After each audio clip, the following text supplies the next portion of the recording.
Yeah, that's the thing. Tiki Goon can't really do much in the way of posing. They're just kind of there. I think Tiki Goons... I can't say Tiki Goon and take myself seriously. I think their design is kind of just like whatever, you know? They're just like... They always looked like they were just kind of like depressed to me. Like they didn't really want to be there. Crocodile is in it, just no one fucking uses him. Unfortunately, you can only use one of each Pokemon as well, and that includes, like, different forms. So, like, if you wanted to use Slowbro and Galarian Slowbro, you couldn't do that. You can only pick, like, one per dex number. You can't use, like, you know, different regional forms of the same Pokemon, or different forms of the Rotom or whatever. So, yeah. Unfortunately, my 6 Crocodile team is not possible, but I could have Crocodile for Alligator and Skeledirge, but that's Crocodile maxing as far as champions is concerned. Alright, anyway, let's do this.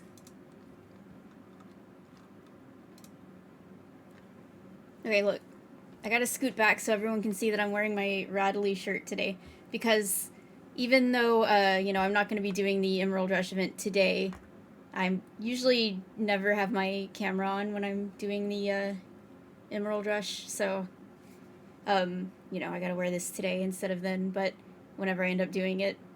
You know, I thought about it, it's like, maybe, you know, maybe I should have my camera on when I play those, but I kind of decided against it because it's like, I concentrate so hard when I'm doing those, and I don't even, like, look at the chat that much a lot of the time. So I just feel like it'd be me making, like, a really, like, serious face the whole time, and I don't know. not as interactive as I should be, maybe. I know competitive Pokemon is fun. Like, I understand why that's fun for people.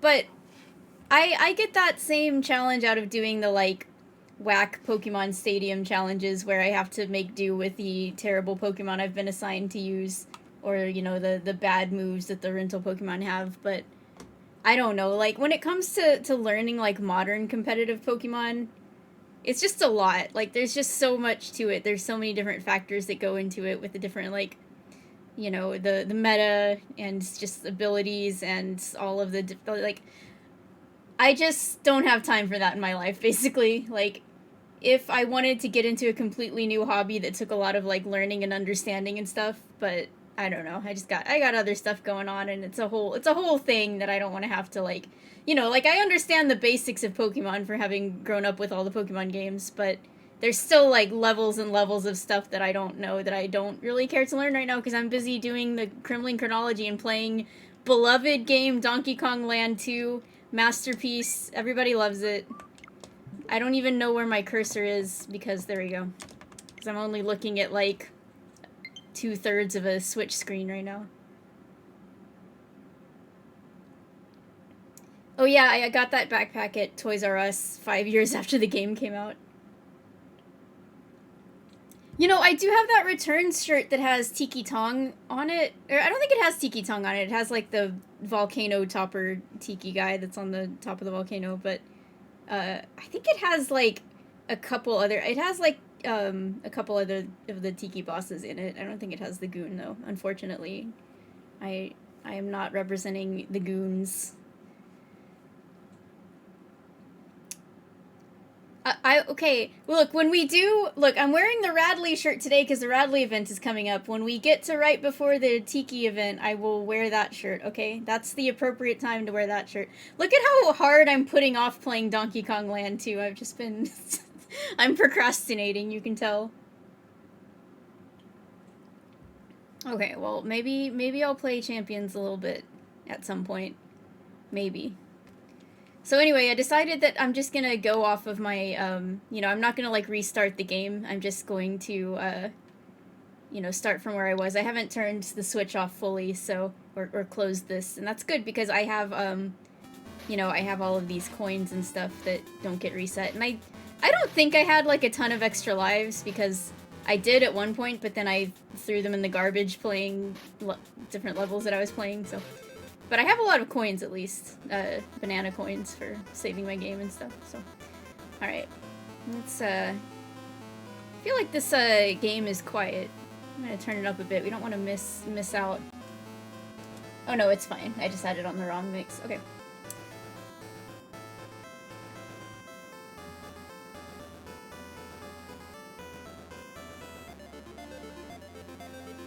I actually do like Land 3.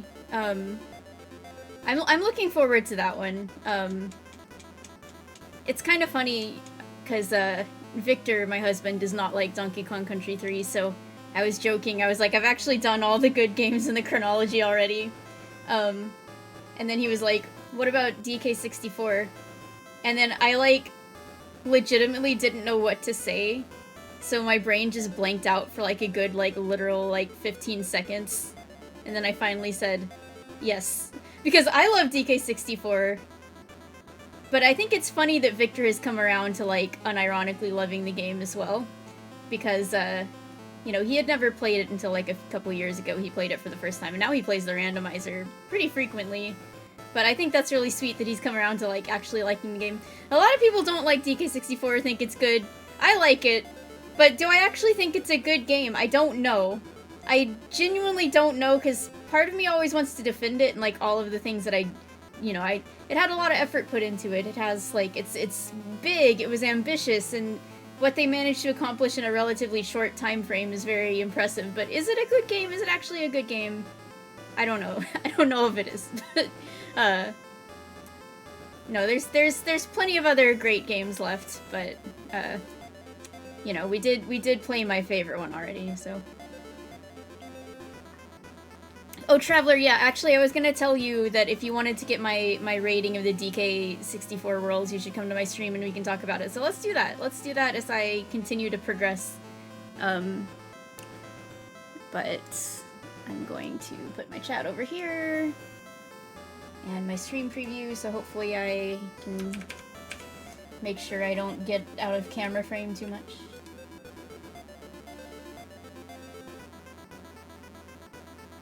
What the heck?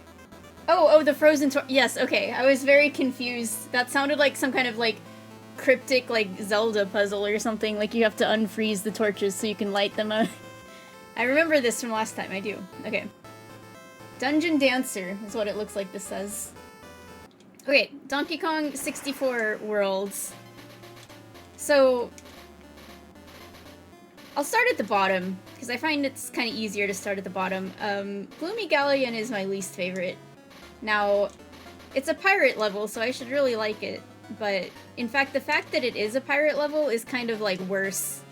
Because, the fact that I hate it so much, even though it has, like, my, like, favorite aesthetic of all time, that just really shows how much they blew it. Like, this should be my favorite, hypothetically, but it's actually my least favorite. That just shows how big, like, the delta is between the potential and what actually happened. But I don't, like, hate swimming levels on principle. I know a lot of people just don't like water levels, especially in 3D platformers, because, you know, the navigation can be a little unwieldy. It's just a lot of, like, space to deal with, a lot of, like, vertical as well as horizontal space that you can operate in, and people just tend to not like swimming controls that much in 3D games, but that's not really my problem with it. My problem is just it has, like, it's just empty and just kind of, like, bleak. Oh, did I get this before? I don't know if I did. I don't think I did. Alright. It's just, like, it's very sad, because, like, even when you look at the pirate theme, everything is just, like, sunken ships, and everything is just kind of, like, sad and destroyed and, like, wrecked. And I mean, it is called Gloomy Galleon, that's the whole point of it, but it is just kind of, like, it's like a downer, you know?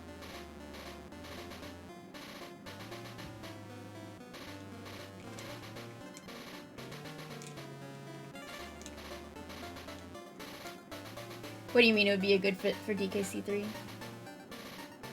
I'm still looking for the torches, by the way. It's also hard to talk about other stuff while playing this level, but maybe that's good, because I'm not overthinking it. I'll just find where I'm going eventually, but this level is kind of maze-like, and it's annoying. But yeah, Gloomy Galleon, it has a lot of backtracking. It does have a lot of, like, just kind of empty space that's, how do I get the back? This level sucks, dude. I hate it. But yeah, there's just, like, so much, like, you gotta swap Kongs, and you gotta hit this switch or play your instrument and then swim all the way over to this area, and you gotta do that, like, multiple different times with, like, every different Kong, and sometimes you gotta turn into Unguard and do something and then, like, transform back, and then, like, Unguard can't even pick up Lanky's stuff. It's easy to forget that because in the randomizer they made it so he can. But, like, normally in the actual game, Unguard can't pick up Lanky's bananas or anything like that. And then you have to change the water level too. It's just a whole mess. Gloomy Galleon sucks. It's like the low point of the game. When I get past that on my annual playthroughs, I know that we're like, everything after Gloomy Galleon is just kind of like, now we're cruising. I didn't see any more of these torches. I was on the lookout, but... Okay, so that's my bottom one. Alright, moving up. The one... Okay, so what's second least bad? By the way, we full completed that level at least, so I'm gonna go save, since I have so many coins to spend.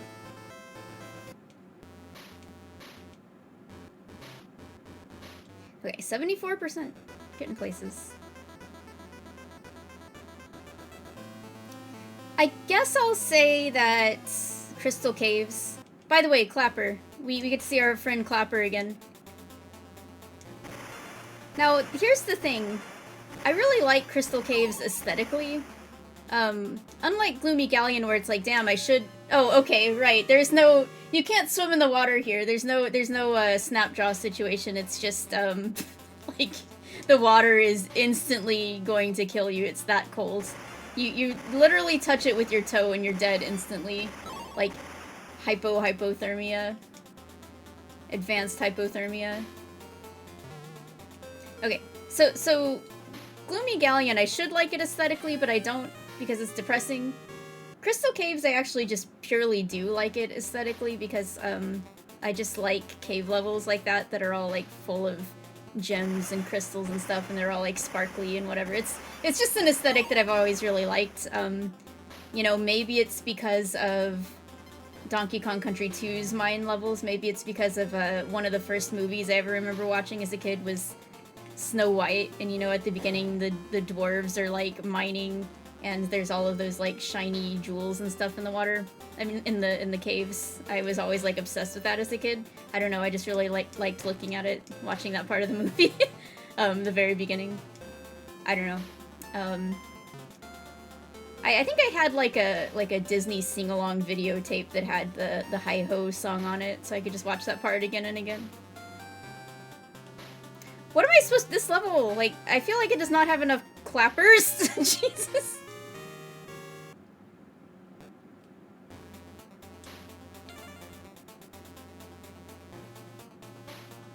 Thank you, Traveler.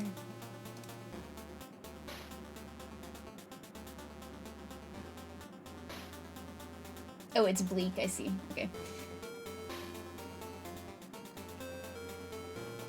But anyway, so that's what I like about Crystal Caves.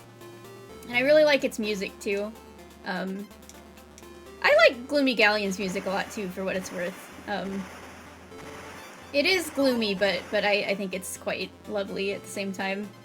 But Crystal Caves' music is one of my favorite in the whole game. However, you know, the momentum in this to get past the zingers is different than in DKC2. I feel like you gotta have like even more momentum, and it's a lot tighter. This is like annoying, and I have to get used to it.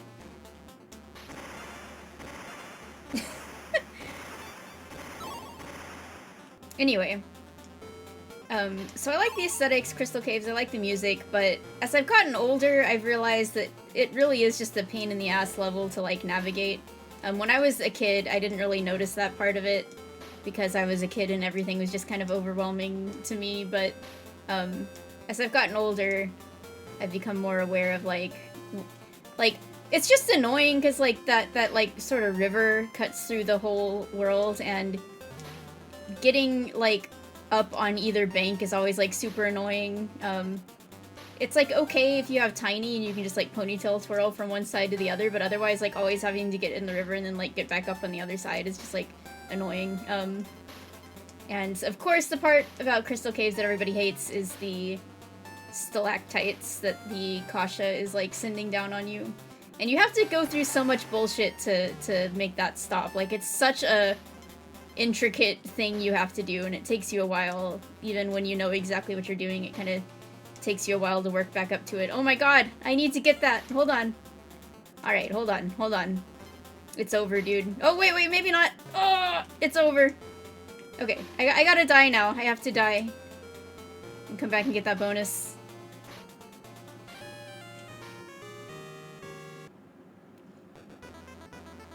My least favorite of DK64's music tracks? That is... I don't know. I love the soundtrack, but I'm sure there's a song that gets annoying, but I can't think of what it would be right now.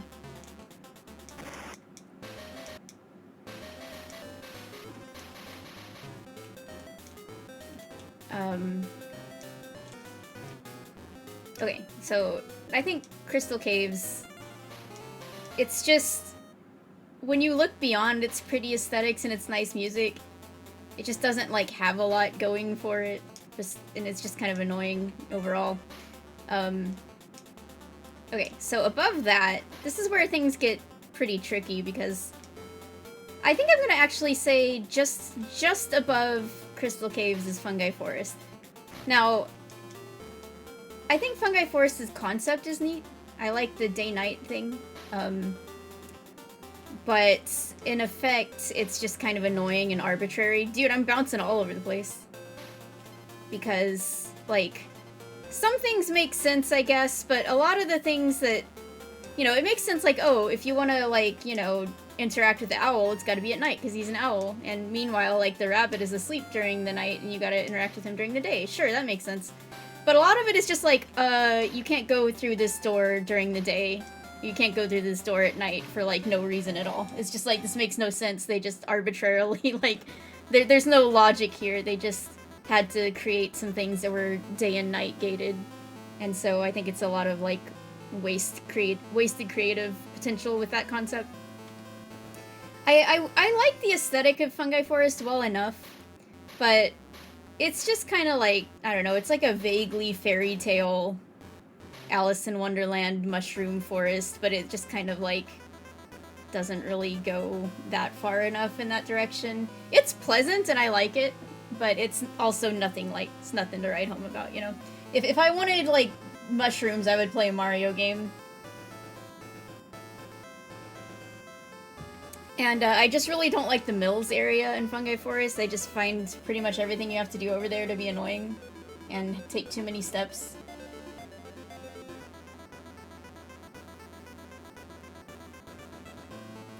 Oh yeah, I guess the worst music track in DK64, speaking of the Crystal Cave stalactites, is the one that plays when these stalactites are falling down. I guess it's that one.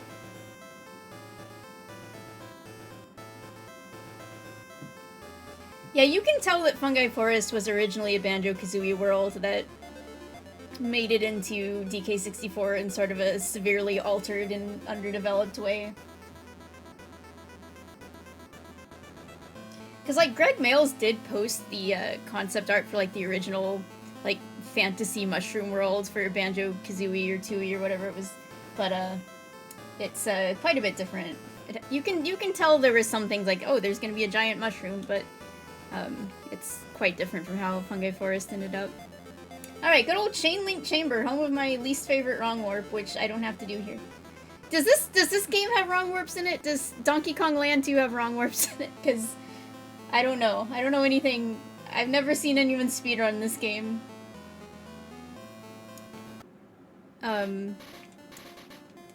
So above that, I guess I'm going, and I'm not counting Hideout Helm in these, by the way.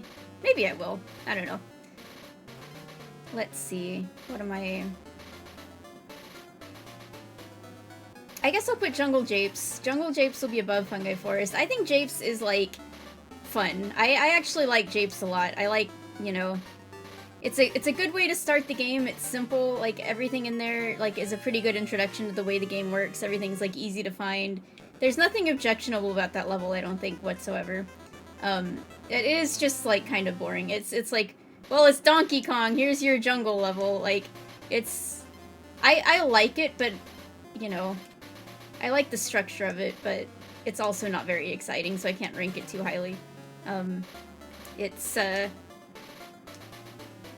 It doesn't get any points for being interesting, it just gets points for being, like, not annoying like a lot of the other levels are. Oh, hey. Red Toad, thank you so much for the raid. My bot is asleep right now, I guess, but thank you, I appreciate it. I am talking about my rankings of Donkey Kong 64 levels because I've been asked, because this game kind of makes me feel like my brain is dying, so I still don't see any of these torches, Andre. I believe you that they exist, but I'm keeping my eye out and I don't see them. I'm enjoying playing this game well enough, but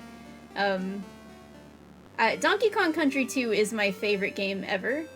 And so I think I get frustrated at the difference between how good that game is and like this game feeling like such a poor imitation, sort of a zombie like wearing its skin. But, you know, I've been complaining a lot, but it's only mainly because I've been trying to find all the bonuses with no help, and that's been kind of annoying, but I'm having a good time.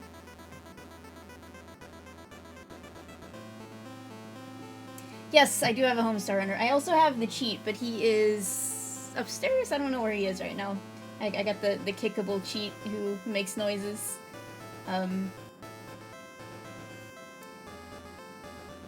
Yeah, Andre knows. Did I save? I think I saved after I beat the last level. I'm gonna save again, though, just to be sure. Okay. But yeah, welcome, Raiders. I am on a project right now called the Kremling Kronology. I am playing every game with Kremlings in it. This is only the 4th game, but we've done many streams in this series already, and how is that? It's because I've also been looking at Nintendo powers and novelizations, comics, all sorts of extra materials. If it has a Kremling in it and it's officially somewhat approved by Nintendo, then we're looking at it. Not counting the cartoon, because that's a whole... that would be a whole thing, and I don't know how we would handle that without just, like, watching the entire cartoon together, which maybe we'll do at the end of this project, because, you know what?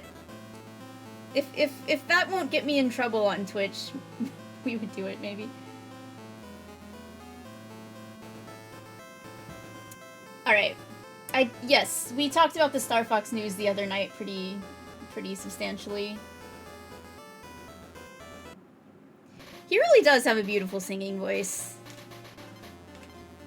Honestly, makes me jealous. I have a terrible singing voice. Do you think that, Bonanza was inspired by the cartoon? Because Bonanza is so much about, like, singing and music.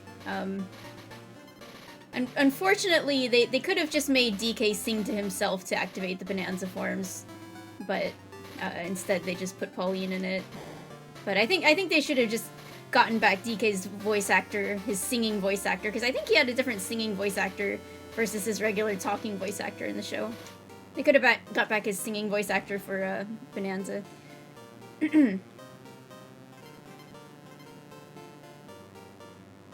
Chainlink Chamber, I don't think that this...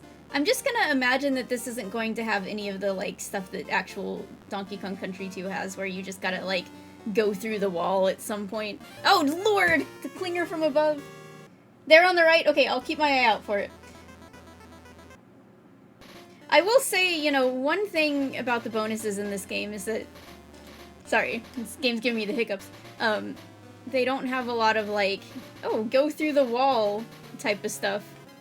I already said before that they don't have, like, breaking the wall open type bonuses, where you have to break the wall open with Rambi or a barrel or whatever. But they also just don't have any where you have to just, like, you know, the wall is actually not a wall and you can go right through it. So, that's nice. Okay, I'm looking for this torch so that once and for all I can, like, stop looking for them.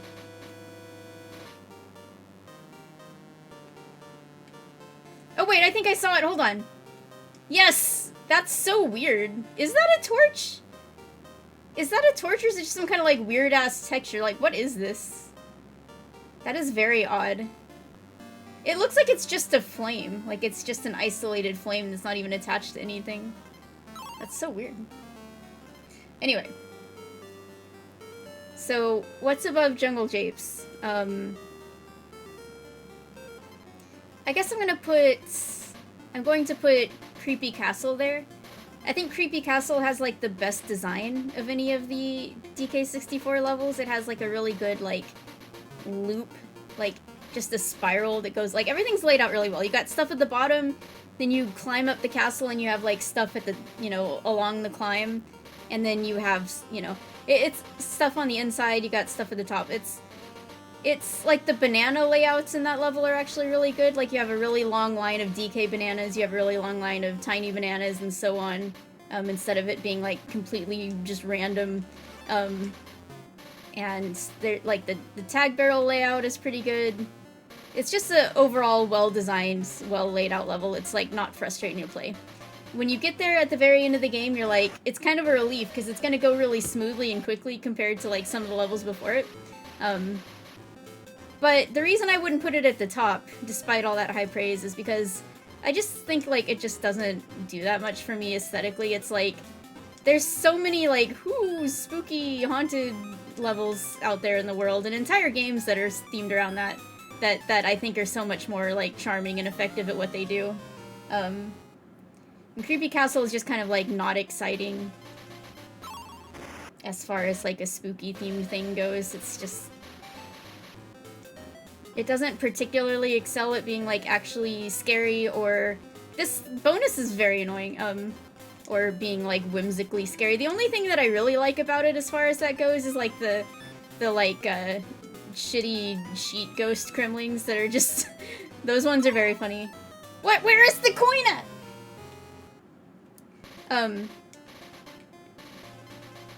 Yeah, another weird frozen torch thing. So yeah, Creepy Castle aesthetically is just kind of whatever.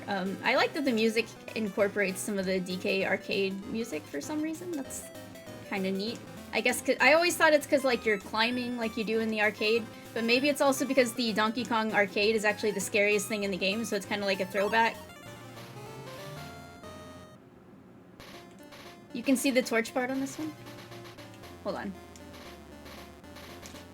I'm trying to get up there, like, carefully without... Yeah, kinda. Oh, I can see it! Yeah, it's like... Okay, it's extremely hard to make out. But it's like... It's like, attached, and it, like, comes out of the wall diagonally, and then it, like, attaches to this, like, metal, like, long metal thing on the wall, and it's, like, held in place by another, like, metal... clasp thing. I see it, but that is extremely, like, magic eye puzzle. Okay.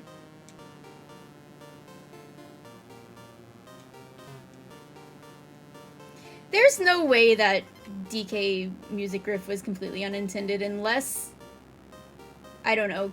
I feel like Grant Kirkhope was probably in some kind of, like, state of insanity while trying to make all the music for like Banjo-Kazooie, Donkey Kong 64, and Banjo-Tooie within the span of 3 years. Not to mention having worked on like a GoldenEye and like whatever else. So he probably just, maybe it was unintentional in the sense that like he didn't even know where it came from, but he had probably been like thinking about Donkey Kong or playing Donkey Kong, like the original arcade game or something, and it just like came to him. But I don't know. Maybe he didn't, like, say on purpose, like, oh, I'm going to put this in here for these reasons, but it just kind of occurred to him to use it. I don't know. Or maybe he just doesn't, like, remember the reasoning for it, because I know one time I, like, messaged him on, like, Twitter back in the day. I don't know why. He was asking, like, something like, what's a favorite song, like, what's one of your favorite songs of mine that is maybe a little unconventional, and I said like the mermaid music from DK64, and he was like, I don't even remember writing this one. Good night, Red Toad. I think I'm on my last life now. Maybe I should have saved.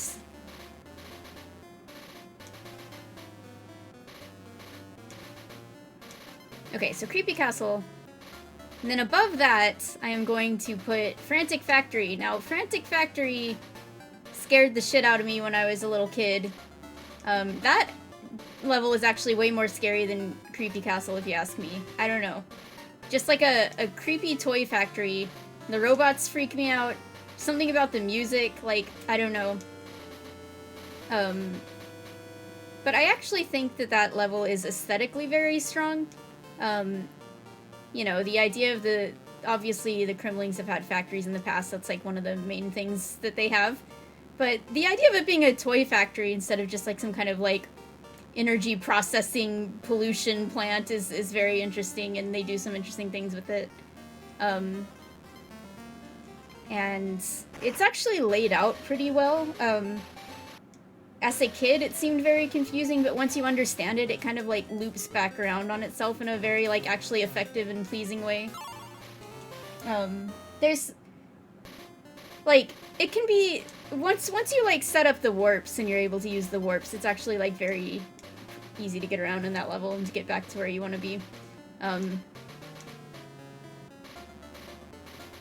yeah, I think it has... Frantic Factory has the best mix to me of, like, good aesthetics and, actually, like, good level design. And it has, some interesting platforming in it, too, with the production room, even though it's also extremely annoying sometimes. I need to get a life. I need 4 more bananas. Yeah, and we love Mad Jack, even though, like, fighting him is actually annoying, but I haven't been, like, evaluating the bosses when I've been evaluating the levels because, I don't know, I just didn't want to, like, add that as a factor, but Mad Jack is, like, a great design, if not necessarily a great, like, boss design, but as a character, he's really good. And then my favorite level, I think I covered them all, so that means there's just one left, and it is Angry Aztec, which I just like it. Like, it's... I don't really think it deserves it, but it is just my favorite. I'm, like, very... It makes me very nostalgic. I just think it's... I don't know, it just makes me happy. It's the first level in the game that's not just like, oh, it's a jungle, because it's Donkey Kong. And even though, like, aesthetically it is not very, like, representative of the Aztec culture at all, I just like Ancient Ruins types levels, and I don't know. It's a level that, when I think of DK64, I think of that level, and it makes me happy, and I like the music. Yeah, the instrumentation and stuff is, like, really cool, and, I use a lot of... There's, like, a lot of instruments that basically only show up in Angry Aztec and DK64. And I use a lot of those a lot of the time when I'm making music for the game, because it's cool.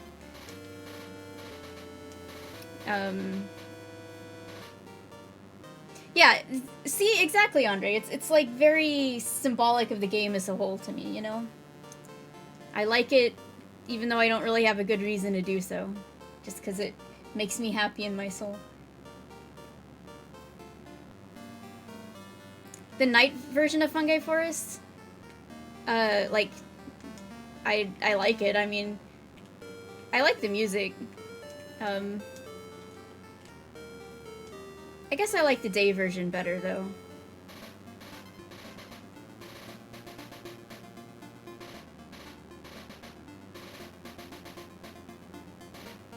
Yeah, Frantic Factory is definitely a good pick. I mean, I think Frantic Factory is my favorite level if I was to just try to look at it as objectively as possible. And then I really like Hideout Helm, but Hideout Helm's kind of like a... It's not a full level, it's just kind of the finale, but I like the concept of trying to complete a challenge quickly, and that the more blueprints you've gotten throughout the game, the more time you have. That's a really, really neat concept. It's not actually hard to do Hideout Helm within the time limit if you've maxed it out, but it really, really feels tense if you don't know what you're doing or know what it all entails, you know? And I think having that feeling of tension at the end of the game is really cool.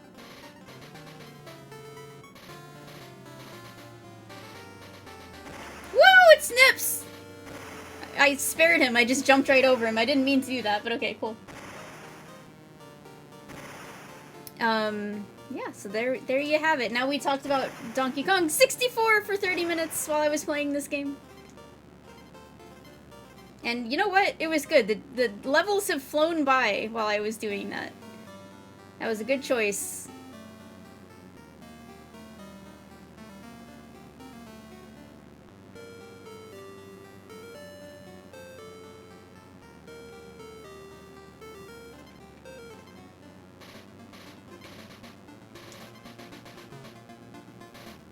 Alright, we made it. We made it through Chain Link Chamber, everybody.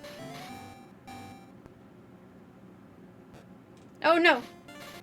Okay. Where was the coin in that level? No! We gotta go back in! Frick! I'm about to game over and lose my shit tons of coins that I have. We're missing something in Arctic Abyss too. God damn it. Alright. Do I want to do Toxic Tower now? Speaking of Radley, do I want to do Toxic Tower now? By the way, if you could only see, like, the top part of my shirt, it looks like I'm wearing a Yoshi shirt. It's a Radley shirt. Bam. Someone picked 2 Conquer levels and no Bonanza levels. I mean, I don't like anything about Conquer, so... No, that's not true. I like the music.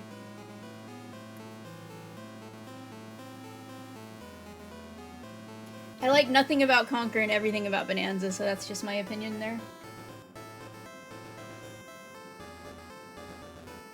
My background, you mean my display cases of stuff? Yeah, you know what? This new camera angle, I should have done this like years ago. I'm glad we finally got there, but you get to see the shirts that I'm wearing a lot easier, and you get to see all my nerdy stuff they got in the background, so, you know, better late than never.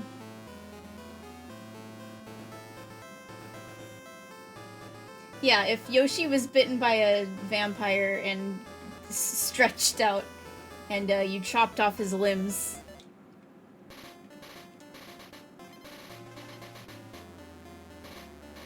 I've got 2 other display cases, like, over there on the other side of my desk that have other stuff in them.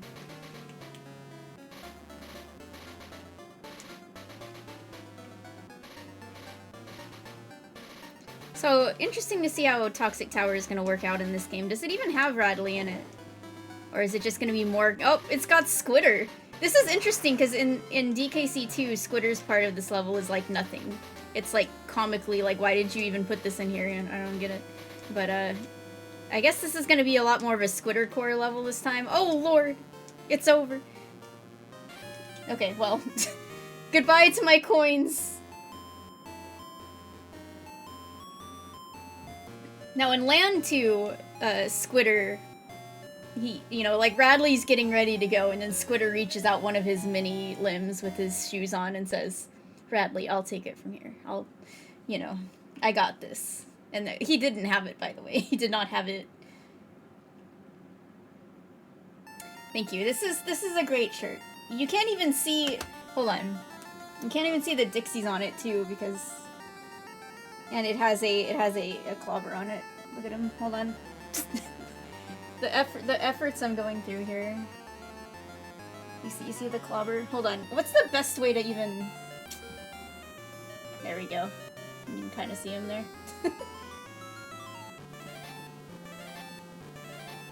Would I rather play this game or Conker's Pocket? I would rather play this game. But I would rather play Conker's Pocket Tales than Conker's Bad Fur Day. But I would rather play this. This game is still got Captain K. Rool in it. Like, you know, how bad can it be, actually?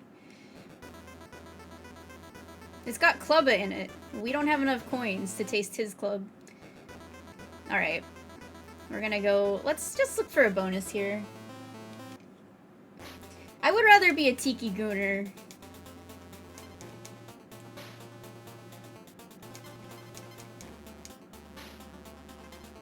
It's the bonus we're looking for, not the coin, right? Not that it really matters. I just gotta try to find stuff.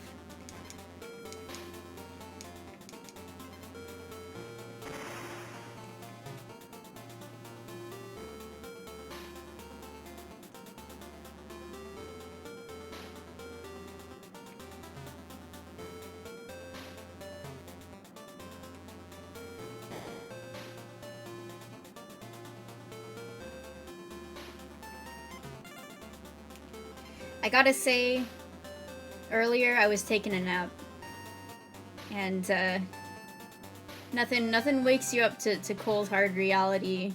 You know, I was literally just asleep on the couch with Victor. We were like snuggling, and then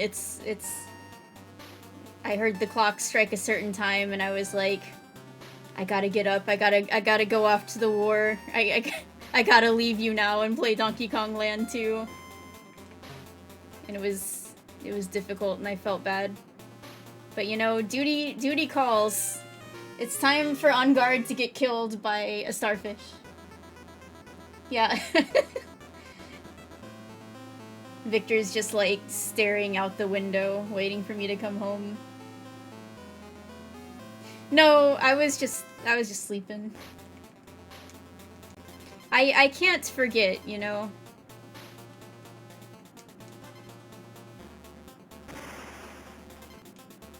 It was looming over my head. No possible way I could what the frick, man?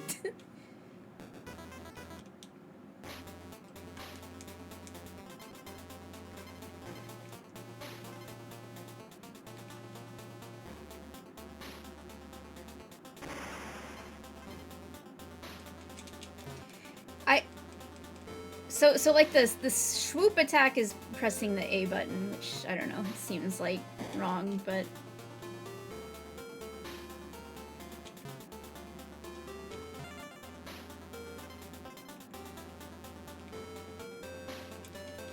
I hope they add DK64 to the Nintendo Switch Online.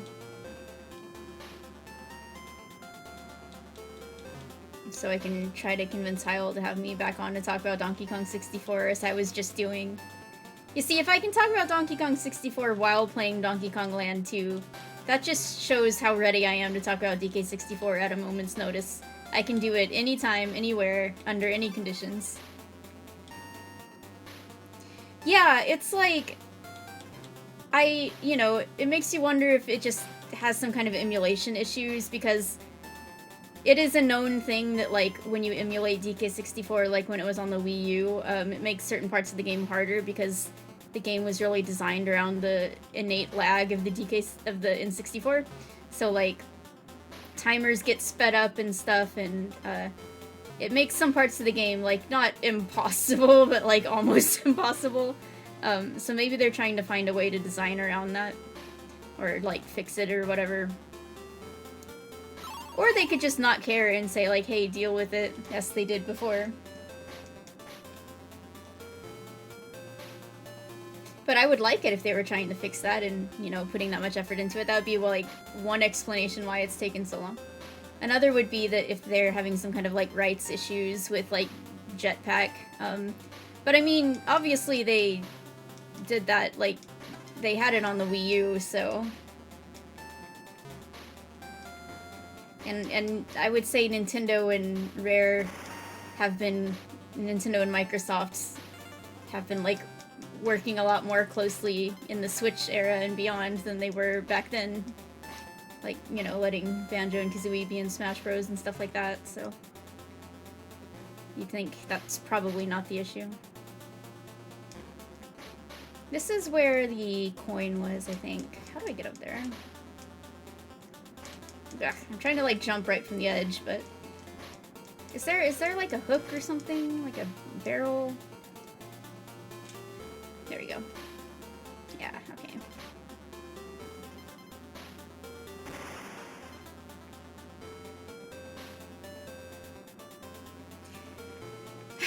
The thing about the DK movie is I'm nervous that they won't use K. Rool. I'm also nervous that they will use K. Rool. I'm nervous that they're not going to have Kremlings. I'm nervous that they are going to have Kremlings and it's not going to be good. I'm nervous that the movie's just not going to be good in general. But maybe it will be. You know, I haven't given up hope. I'm not going to be cynical about it, but I also have no reason to, like, I feel like I had more confidence about it before the Galaxy movie, because I'm one of those people who does like the original Super Mario Bros. Movie more than the Galaxy movie. Like, I didn't hate the Galaxy movie, but I don't think it, like, bodes particularly well for what I would want a DK movie to be. I guess I played through... No, I didn't play through the ads. Okay, I got time. Like, the pace of the original Mario movie was breakneck, but the pace of... Okay, if that movie was breakneck, then the pace of the Galaxy movie was like, you broke your neck, but you also shattered every other bone in your body. And I feel like a Donkey Kong movie with its little more, like, you know, the Donkey Kong series a little more grounded, a little more focused on, like, nature, and a little more, like, realistic than the Mario games. I feel like you need a little bit of a, like, slow down, lighter touch and make it a little more character focused than just, like, action all the time. And I feel like we're not going to get that at all necessarily after, you know, the Galaxy movie made me a little more, like, wary, you know. You know, Reiji, as soon as that came out of my mouth, I thought that. I'm like, yeah, it's not really the original Mario movie, but you know what I'm talking about.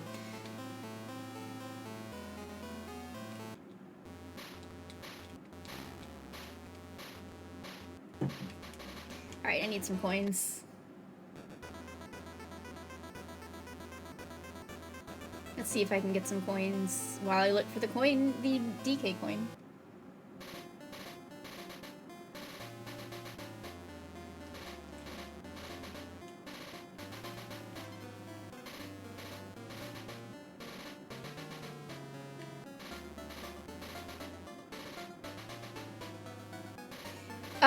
I got a game over. That's what happened. But I was able to make good use of them for a while until I got that game over. I was able to save several times, so hey. The hottest... Snowmad. You didn't ask me, so I'm not going to answer.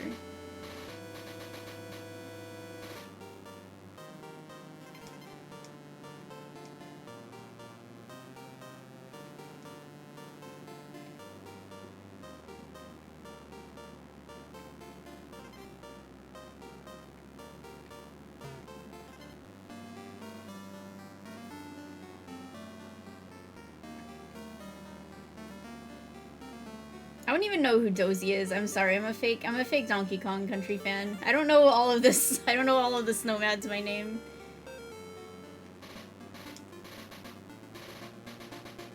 It's not Frederick though.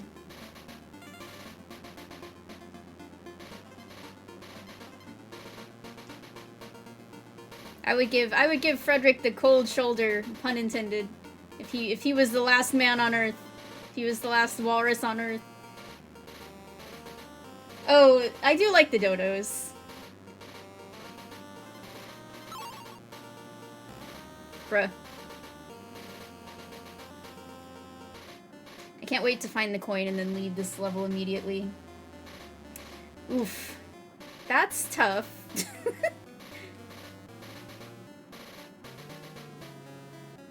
I mean...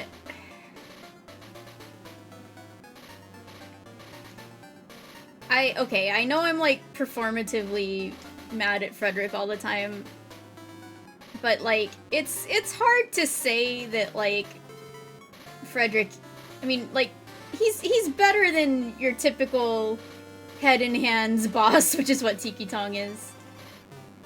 Both as a boss fight and as a character design. But then, you know, as many people point out, Frederick is a little too close to K. Rool without actually living up to him, so that kind of is a drawback on his part. At least Tiki Tong is, like, a little bit more interesting as far as the DK series goes. I don't know. I really don't care much for either of them.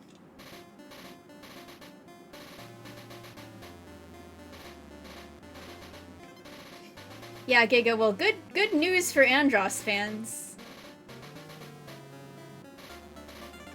He's back, and only he has the brains to rule Lilat. He's drossing all over the place once again.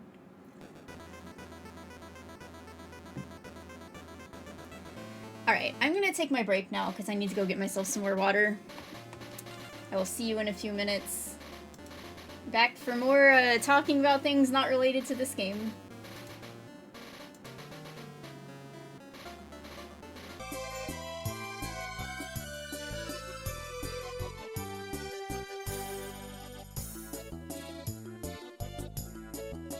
This is one of the few Mario Party 3 songs that I have not put into DK64 Randomizer.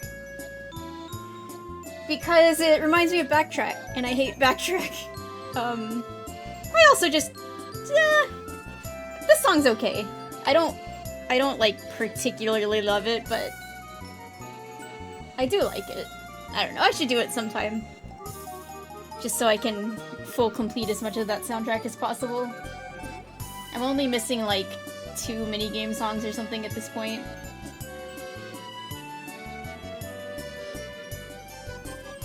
I do think the song would sound kind of cool in the sound font.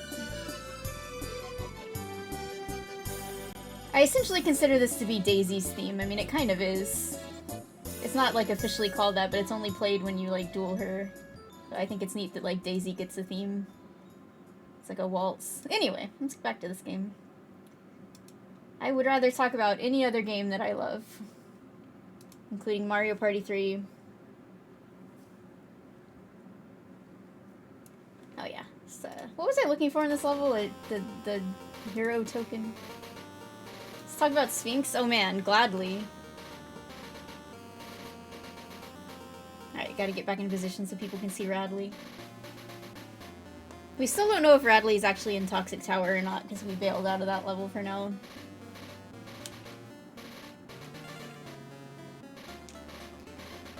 I did something unwise the other day, which was that I logged into Twitter to just like see some general... I like to try and like...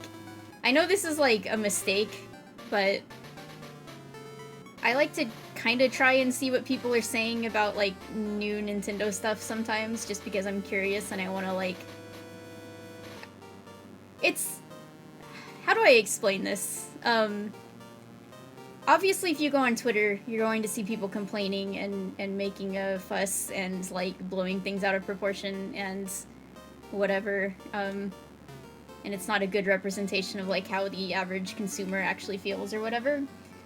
But that's a good... Yeah, that's part of a Giga for sure, absolutely. But, you know, I was on the conversation episode last year about, like, caring about lore and stuff, and I think that was a really good conversation that we had. Like, that was a really rewarding talk that I had with Hyle, and part of it came from me being at least somewhat informed about the way that, like, the internet operate. I can't talk today, by the way. I keep, like, pronouncing things weirdly. Anyway, being informed about how the internet operates and how the, like, algorithms drive the outrage machine and stuff.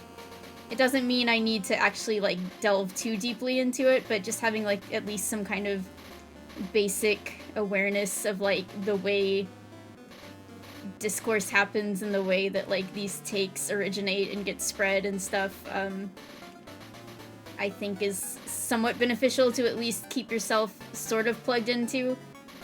Don't go too deep or you'll, like, go insane, but at least keep yourself, like, a surface level kind of aware of, if you're like an internet content creator or someone who cares about video games, just so you can like...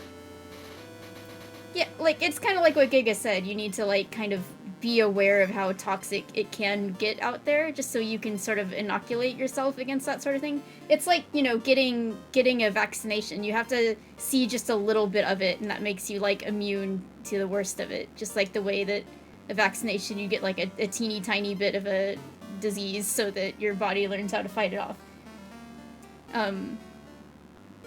So anyway, I looked at what people were saying about Star Fox on Twitter. And, you know, it wasn't all negative. Like, you know, opinions are very mixed on the designs and stuff. And I did see a lot of, like, positive sentiment. But I did see the worst take that I had ever seen. Surprisingly strange take, which is like someone was complaining about the new voice acting and the new like line recordings and saying they didn't have like the you know, they sounded kind of like boring and dry and like over professionalized or something compared to the originals. And then someone else, that's not the bad take I'm talking about. That take is like completely understandable. But then someone came in and they were like, don't act like the original voice acting in Star Fox 64 was good. The entire internet has been like making fun of those lines for like 30 years. And then everybody was like, you think that people only quoted those lines to like make fun of them? Like, no, everybody like, yeah, there it is. Everybody like unironically loves the lines in Star Fox 64. So there was someone out there, yeah, there was someone out there who just thought that like everybody only quoted SF64 lines because they thought they sucked and were terrible. I was like, man, what a sad like way to view it. That's not true at all. Sometimes it is corny, but it's like also so good. I don't know, it's in the same area to me as the like, you know, I would say it's better than this, but it kind of is in the same area for me as like the Symphony of the Night voice acting, where it is like incredibly corny, but it's also because of that like genuinely like perfect. It's like irreplaceable, you know?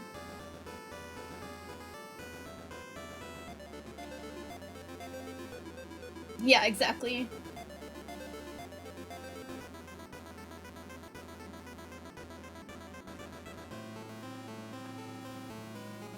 Alright. Back to Toxic Tower.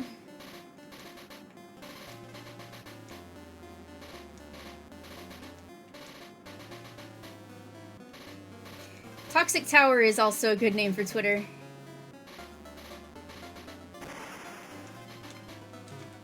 Oh, by the way, having to do this ridiculous, like, Twitter... I called Squitter Twitter, I'm so sorry. So the Squitter mechanics with the, pressing select to flatten out the web. Having to do that on, like, a time limit of the... This is, like, very... this is the worst. It's the worst.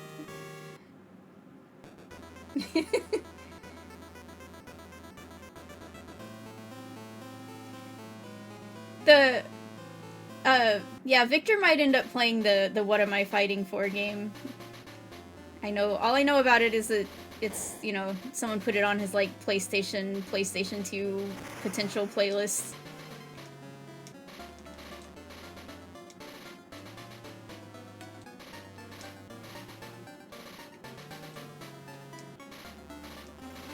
Brah!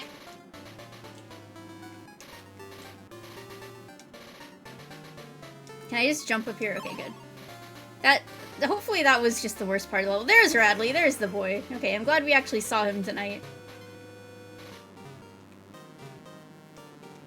I gotta say, this Toxic Tower is gonna be way harder than the Super Nintendo one.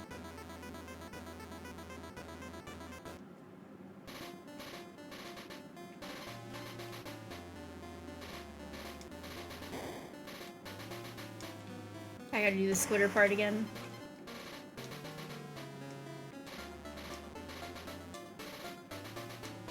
See, this is why the devs of Donkey Kong Country 2 got rid of Mr. X before he could evolve into a toxic social media platform. They had to stop him before he could even get started, you know?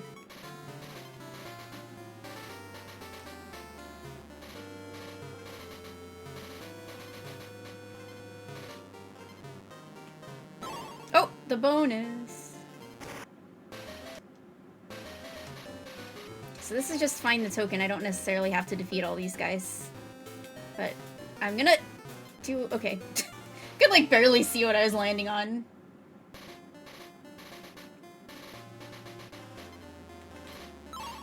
The Radley statue is so freaking cute. It's so good. They did such a great job. I think... I said this on Blue Sky, but I think it's, like, probably my favorite one of them after the chunky one. What the fuck is going on? What the... Alright. That was very awkward. Ah!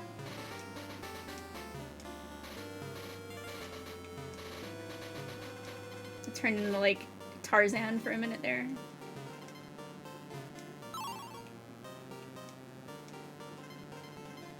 Ah! Ah, the nice, safe halfway point you love to see. Oh, Jesus Christ! I love clingers, but it's a little bit much, don't you think?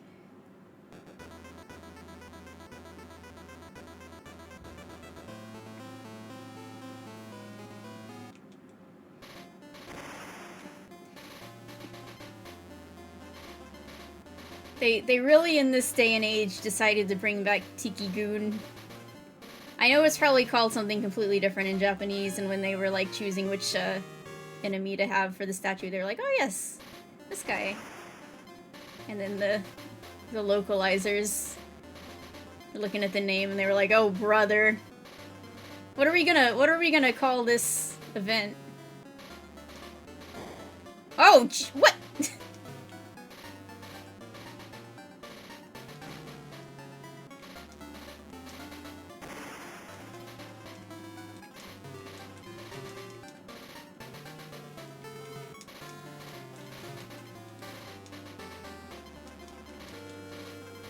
Wait, this event's gonna be in June, right? You can call it, like, June of Goon. Oh, I know. But it is just funny. I maybe should have saved that I got the bonus, because I might die. Yep, alright, that's fine.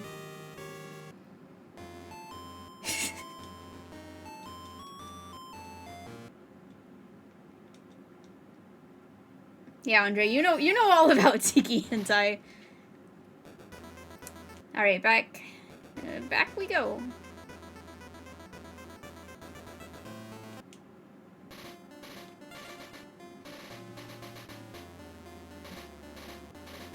I'm trying to I'm trying to, you know, give some hope to all the real pork chops out there, all the real chops heads. By the way, me and Victor went to a garage sale this weekend, and they had their dog out in the yard, and his name was Pork Chop, like Doug's dog from Doug. Anyway, all the real chops heads out there, I don't want them to lose hope. I'm trying to think of like what other character Professor Chops could feasibly be paired with, but it's hard because Returns doesn't really have many characters, so I don't know. Yeah, the boner comic. It's true.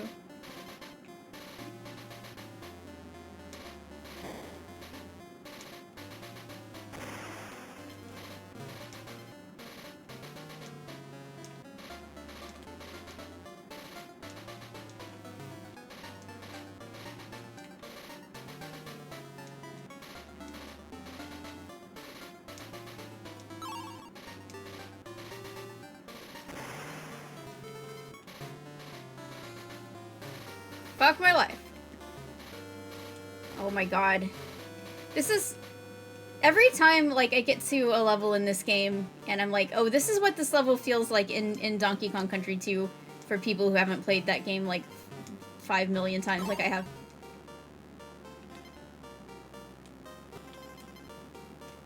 Like, this is... When people are like, Toxic Tower is so hard, and I'm like, psh, pshaw. This is what it actually feels like to play Toxic Tower. If you're a normal person and not me who's obsessively played the game my entire life. I would still contest that though, because I you know, it's a... Pretty much every equivalent in DKC2 is better designed than the one in this game, but the idea is the same, I guess.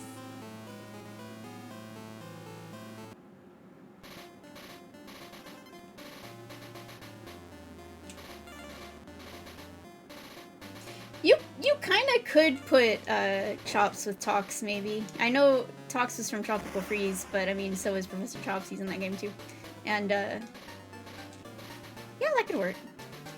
Ah, because they're both kind of like, you know, newly introduced side assistant characters.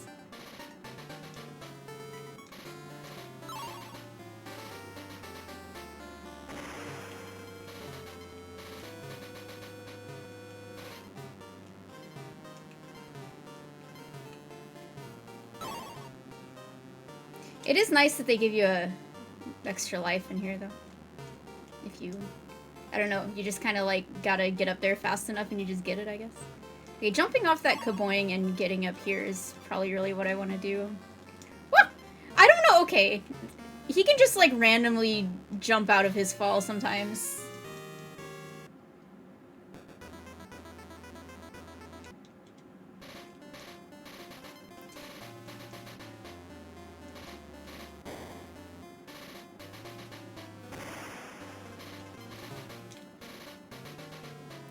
I've warmed up to Professor Chops because, like, you know, every Donkey Kong character is a member of the family, and we gotta, even if they're, you know, you gotta love them.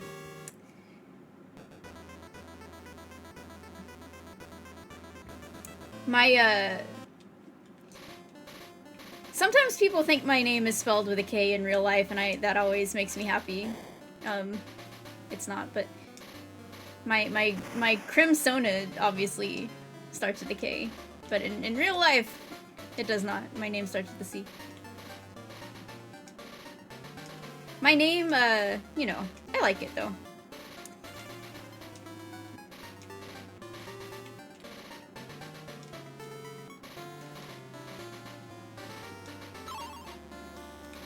I gotta say, I mean, sometimes I feel like everyone at some point in their life thinks about, like, what if I could change my name, and, you know, obviously some people do, but I've thought about it, like, if I could pick another name for myself and just go by a different name in real life, what would I do? And, you know, I'm happy with the name I have.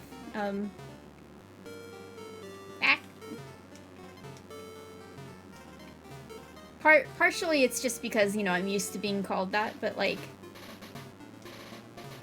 you know, like, I think about how obviously my husband and my friends have always called me by the name I have, and it's weird to imagine them calling me anything else.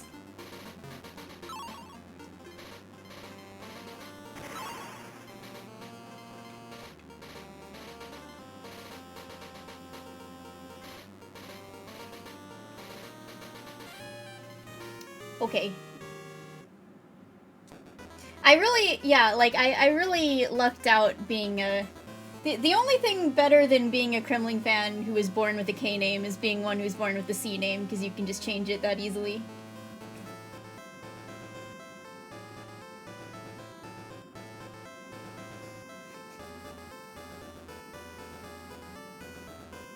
Hi, Nagi boy.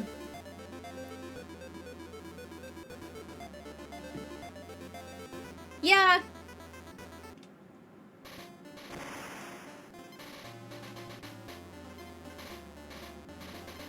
Imagine, like, going through all the hassle of, like, changing your government name just to, like, change the letter that it starts with. It's, like, otherwise completely the same. I mean, I still do need to do that to change my last name. Since I still need to get the official hyphenated last name since I got married. So, you know, I just change my name. I can, while I'm at it, I can just change the first letter of my first name.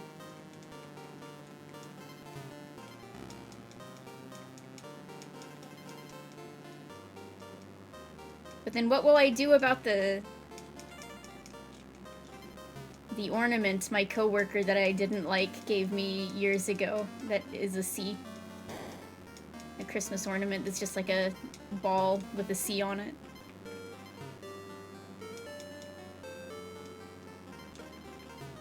You gotta say it stands for something else. Like Christmas. The C stands for Christmas. Problem solved! We got it. Bam. Done.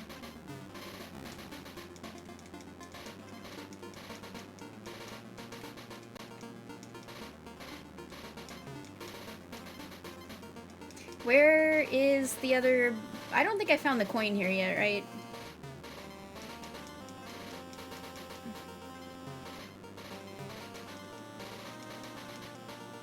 I'm keeping my eyes peeled. Why did I go for that, man? I knew I didn't have all the letters.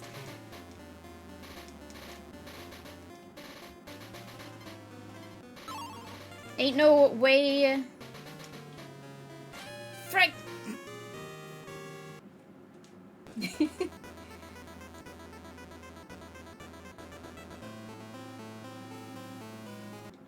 I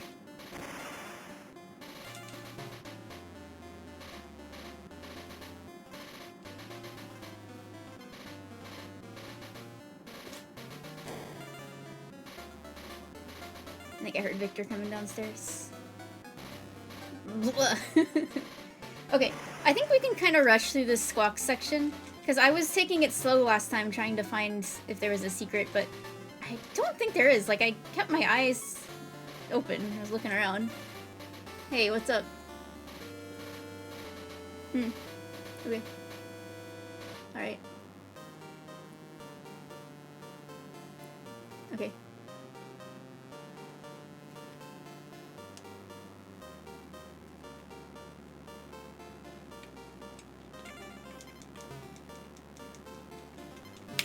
What the hell was that? Was that the hat? Sorry, hold on.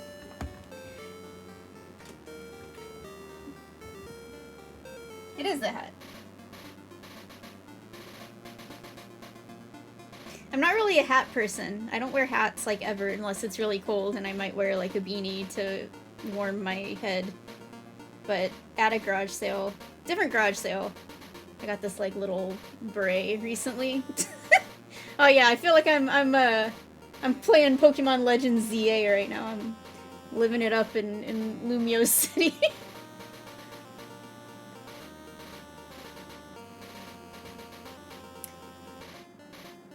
You know what? I like this. Where and when am I going to wear this little beret? I have no idea, but I do like it.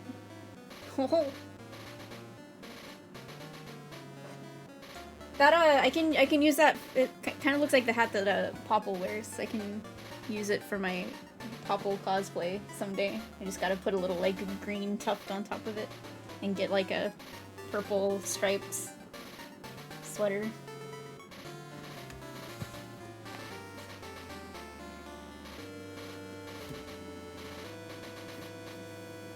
Sorry, my headphone cord got a little caught on something. It's still caught on something. What is it? What happened here? When I leaned over to get that hat, something... There we go. When your comfort character is a pig, that's just asking for trouble, unfortunately. Bruh.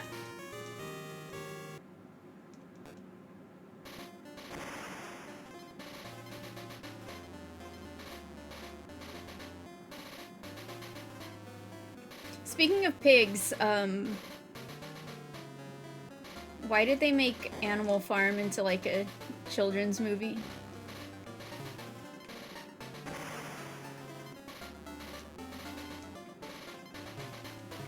Seth Rogen is gonna go from being the villain of Animal Farm back to being Donkey Kong.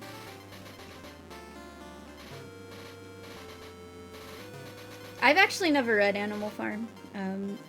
I read 1984 back in like middle school, and that was I read it when I was in like 7th grade. Maybe I was a little too young to be reading it, but it was on like it was one of the options on our reading list at the time.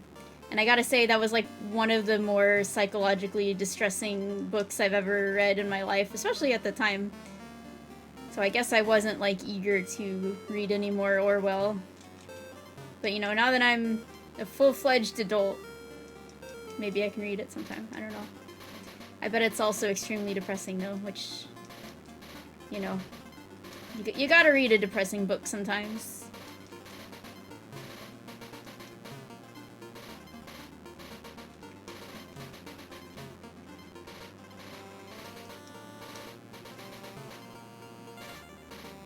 Kug. Ah! Alright, hold on.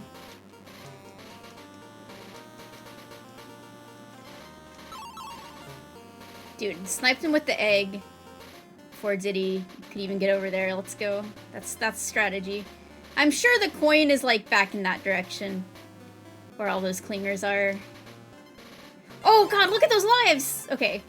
I think the stuff is probably still rising, right? Maybe not. Did it stop? Did I get that far ahead of it as Squawks? Oh no, just kidding. You know what? I'm gonna beat the level and then we can come back and...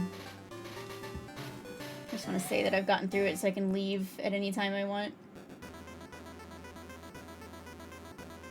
Yeah, I think, like, having 1984 on a reading list for 7th graders was a bit much. Like, pure reading level-wise, like, yes, a smart 7th grader can understand that, but, like, politically and sociologically and stuff, it's a lot.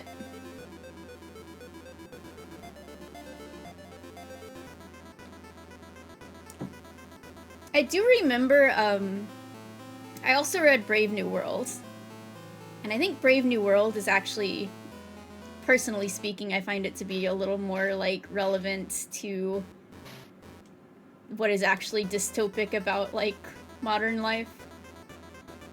Dystopic, dystopian, whatever.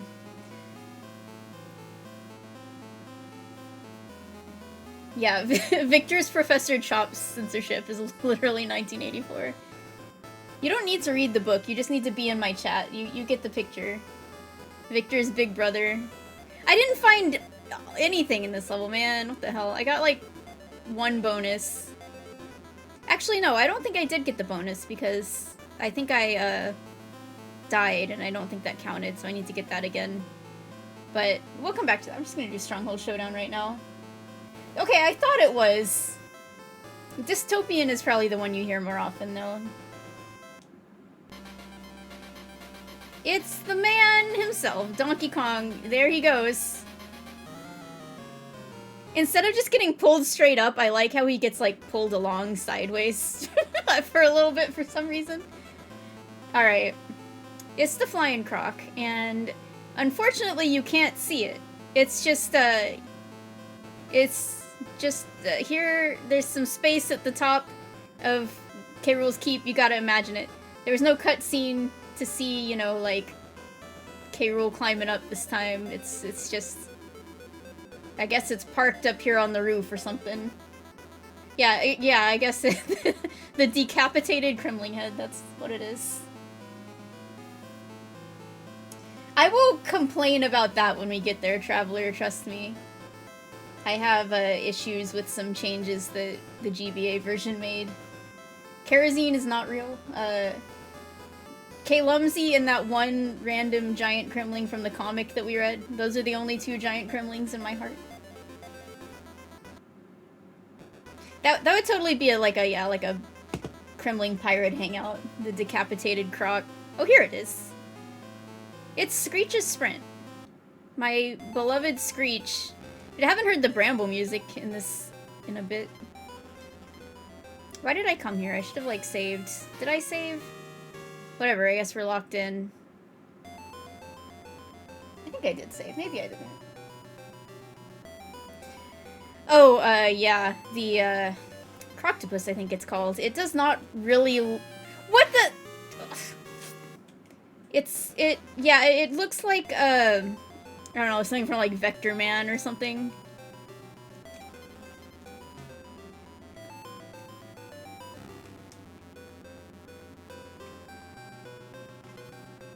No offense, because I'm sure they've gotten better over the ensuing years, but, like, a lot of the renders of, like, Rare's GBA team at that time, in particular, were, very cursed looking.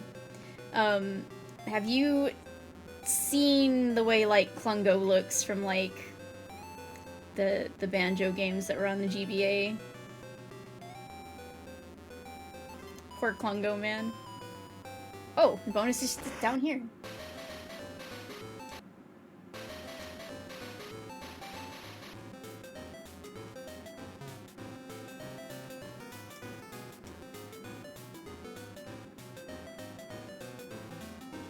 It kind of seems like some of them kind of look like they were just learning how to make 3D renders for the first time. And look, better than I did, okay? I only got as far as that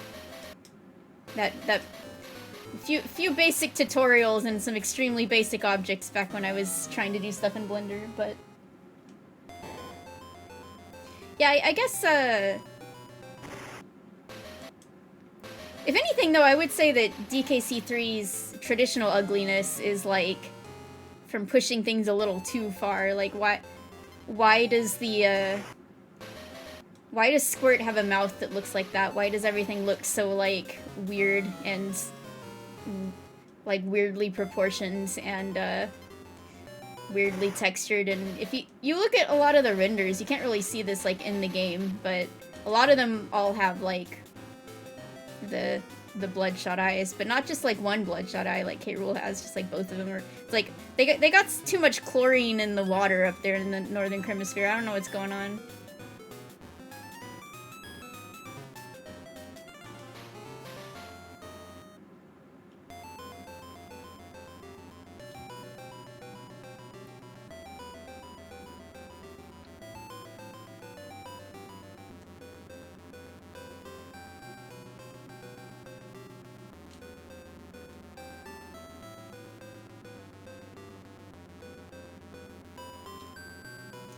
Donkey Kong Country 3 is going to be a fun discussion. We'll have plenty of time to talk about stuff because I'm not going to attempt to beat that game in one sitting, since it's a bit longer, and because I want to read all the dialogue of all the Brothers Bear and stuff that, you know, I haven't read some of that stuff in, like, a very, very long time. And, so we'll take it slow, and we'll have plenty of time to talk things over.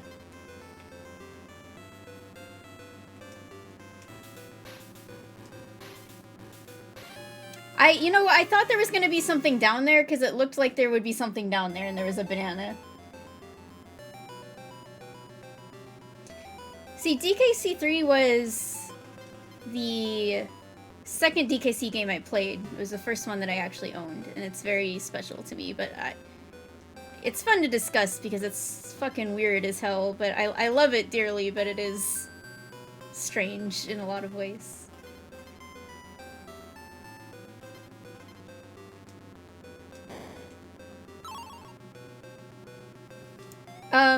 I actually have a lot of thoughts on the Northern Kremisphere and how their, like, culture differs from, like, say, that of Crocodile Isle. Some of those opinions I didn't really develop until after Bonanza came out, because that made me, like, rethink certain things. We'll get to that when we get to that, but I do have some fun ideas. Because basically, I'll just give you this much for now, but growing up I always thought, like, you know, the Kremlings are from Crocodile Isle, and the Northern Kremisphere Kremlings, like, are a settlement that kind of, like, broke off from them a long time ago and then moved up there. And then, as of Bonanza, I think they actually broke off, like, way, in the ancient past, maybe when they were still living underground, and they just kind of, like, came up to the surface in a complete different area.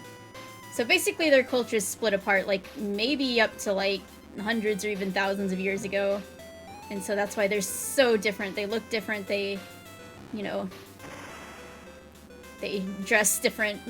Oh, we're going in the different direction here. Speaking of things being different, I don't know about Screech's sprint, but we start off facing to the right. This is messed up. Yeah, so if you remember the call-in episode, the call sack after Bonanza, where Jeff went through this, like, extremely detailed theory about Ingot Isle being in Krematoa, we discussed that together. Like, a lot of that theorization stuff was cobbled together from stuff me and Jeff and, like, Andre and Cameron and, like, other people discussed, so I'm all on board with it. Alright, here goes. Screech, my beloved. I'm glad Screech actually made it into this game. Unlike Glimmer. Is Glimmer the only casualty? Is like, Glimmer the only, sort of main character, if you will, from DKC2 that didn't make it into this game? Screech is not going very fast, I gotta say. He is not sprinting through the air. And you know what? They actually put Bad Bird Rag in this game, even if it only appears here, and that's pretty cool. Because they could have just easily, like, I don't know, put Crocodile Cacophony here, or, like, Lockjaw's Saga or something, but the fact that they did put the song in the game just for this one instance is pretty neat. They didn't, I don't think they had Run Ramby Run because, well, like, there was no chase sequence in that game, so, or that level. Kerosene didn't exist. He's... Oh, this is Run Ramby Run. You're right, it is. You know what? You're right. I'm so, like, my brain has been, like, destroyed by this game. It's kind of hard to recognize things in the different sound fonts sometimes. So that is weird, because they didn't use it in Ramby Rumble because there wasn't a chase sequence there, because there was no giant bee, but they did put it here, and they didn't put the Screech song. I think maybe the Screech song wouldn't have sounded quite as good, maybe, in the sound font, so they went with this one instead.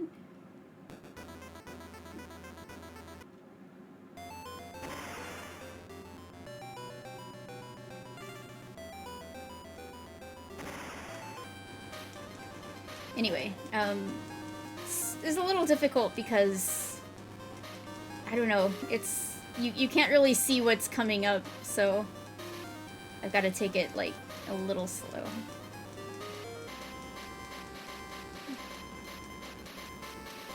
And I wasn't taking it slow enough.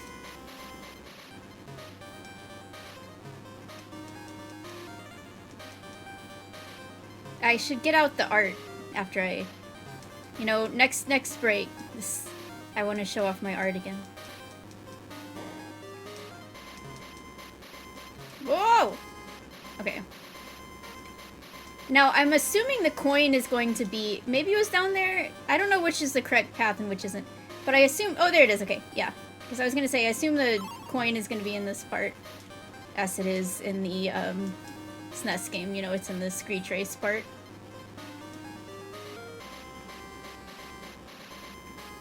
Whoa! Jesus! Ugh, okay.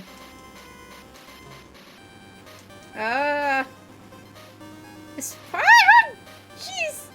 Is it just me, or is this part, like, extra long?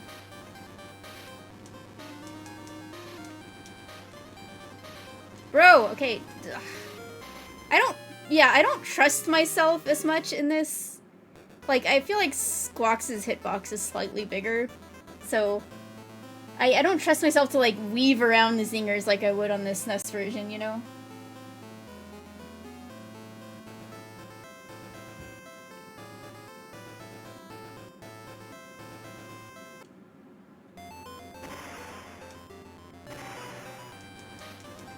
Well, maybe...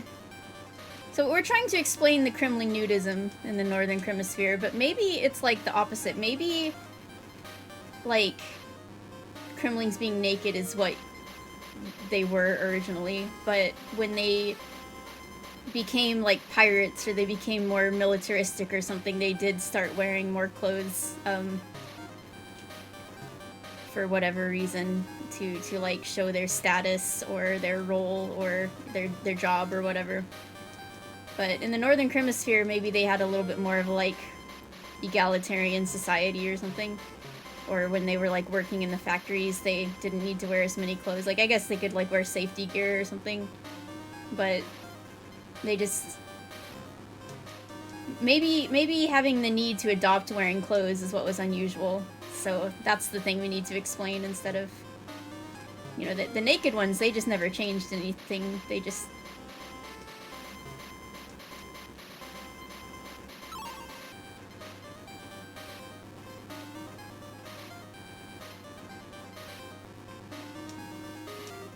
What?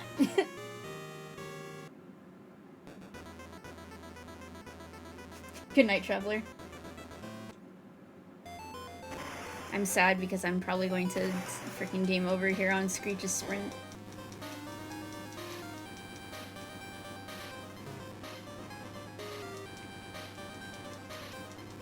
And I don't know if I saved after beating Toxic Tower.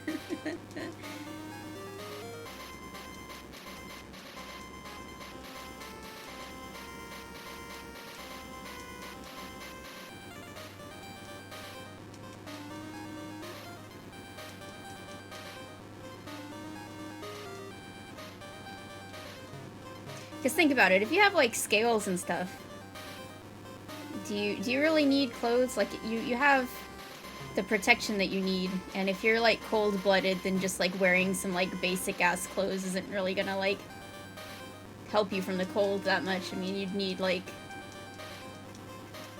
Unless you were wearing, like, a thick-ass coat or something.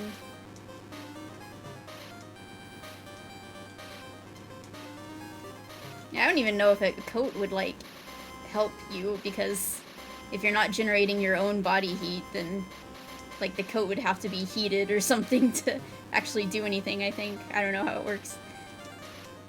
I don't know, Andre, you're more of a reptile biology expert.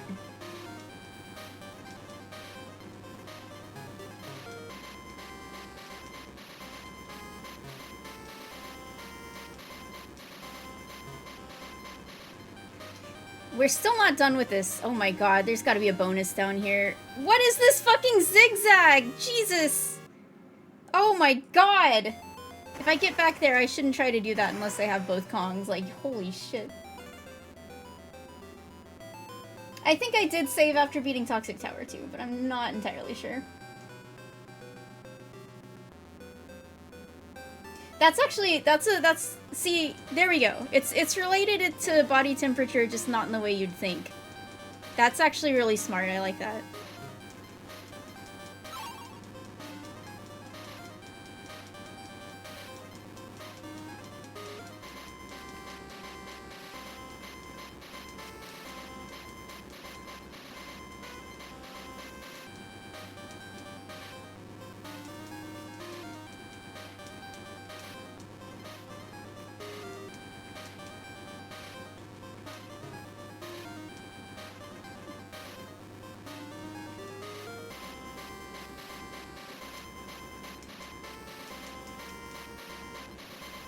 I've never taken the upwards path there. Maybe there is a bonus up there or something. I think it's just an alternate path, though. But for some reason, it always just seems easier to go down. So if I'm missing a bonus or something at the end, I know where to go next time, but...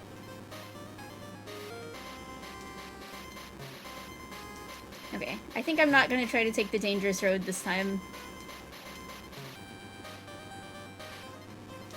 God damn, this is so...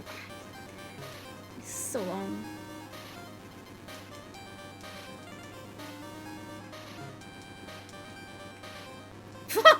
Somehow I dodged that whole situation. Ay, ay, ay, ay.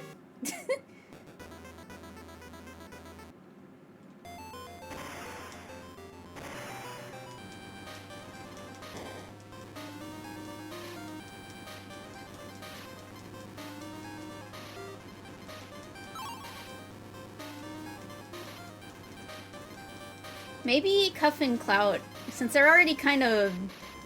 I genuinely think that they are the freakiest looking Kremlings that exist. Like, they are pretty mutated looking. So maybe they got some kind of weird thing on their hands, like warts or some kind of mutation that they're embarrassed of, so they are just wearing the gloves to cover it up. I don't want to be mean to them or anything, but...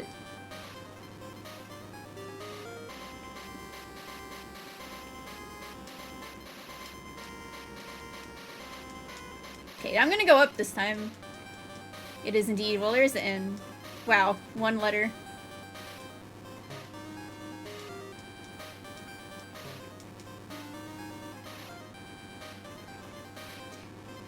I don't know if playing this game would be easier or harder on an actual, like, Game Boy-sized screen. I kind of feel like it would be extremely hard and make me lose my mind.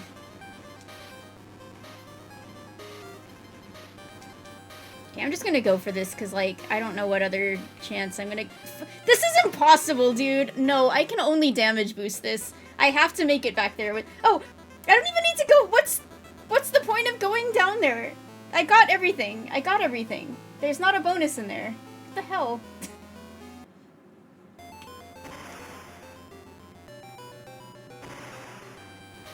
Well, the level that they're in is called Tyrant Twin Tussle, so the twins thing could be metaphorical, you know, it could be not literal, but because of that, I always did think that they were twins. It's just, you know, Occam's razor.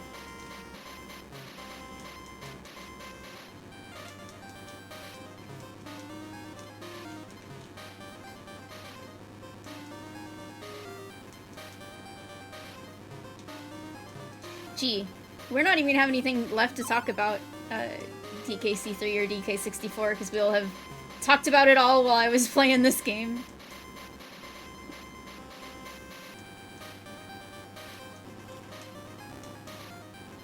Okay. I am so curious about what's actually down in that, like, stupidly impossible little zigzag because, once again, I'm not going to get there with the capacity to actually do it. You'd think I would know better about that zinger by now, but...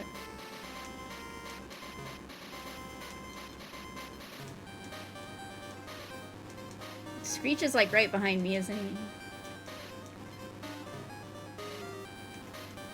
Gulp.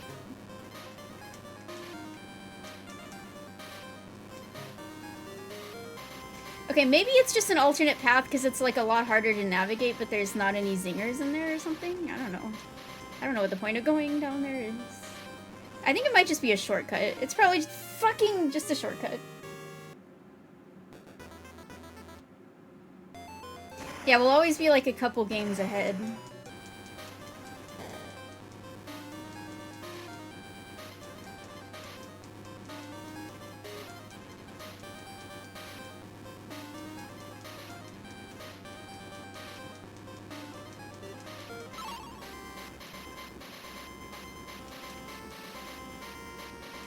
I will say you get a decent amount of bananas from doing this level, so, like, it's not out of the question that we keep just kind of naturally getting some lives here.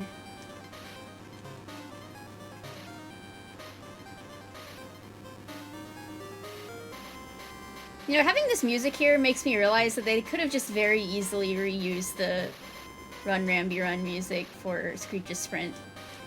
Like, and just have it been like a general, like, animal buddy, go fast! But, they didn't. And they had two different songs, which is neat. Ramby gets his song, Squawks gets his song, but really it's Screech's song, it's just Screech's theme. That's how I think of it anyway. It's interesting because, I don't know, Run Ramby Run is obviously, like, a Ramby song, but Bad Bird Brag, because it's called what it is not a Squawk song, it's a Screech song.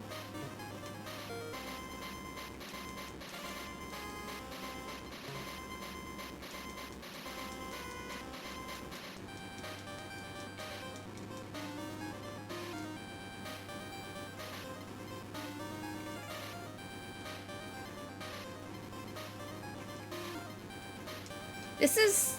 that... I knew that hole was gonna kill me, man. What the absolute hell.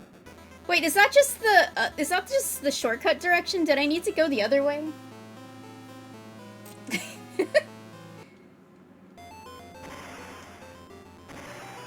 Yeah, actually the only people to ever do that successfully were the devs of Donkey Kong Bonanza. Like, some random person at Nintendo was playing this game.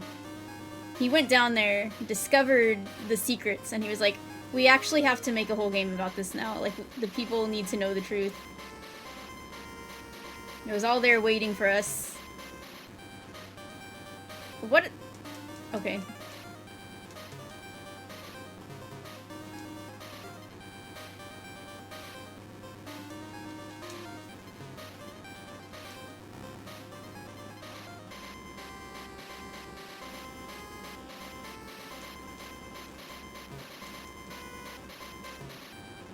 I need to try and keep my lives up, so I'm going a little bit out of my way to get, like, these banana arrows and stuff.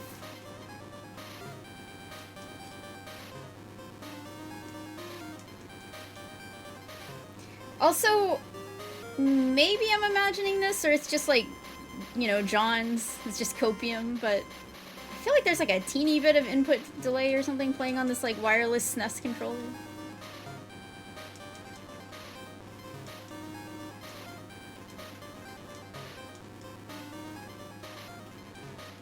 Oh, okay. You know what? I'm like adapting to this.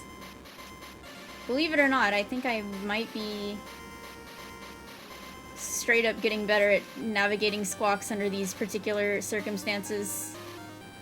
Okay, I missed that one, but that's okay. I'm gonna live. Yeah, so we're gonna go this direction. Yeah, I was there, dude! I just went the wrong way! I went the wrong way! I had it, dude! I was... Alright. Alright. It's time for the boy.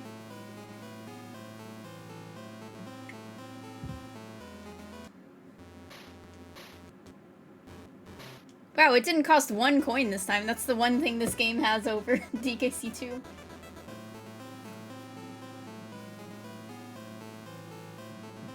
It's time for the boy, but just kidding. Because let's go find some more bonuses or something.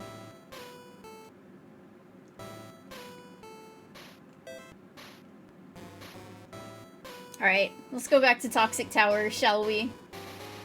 Now, I'm pretty sure there's just that bonus that I didn't get because I had died and I need to get it again.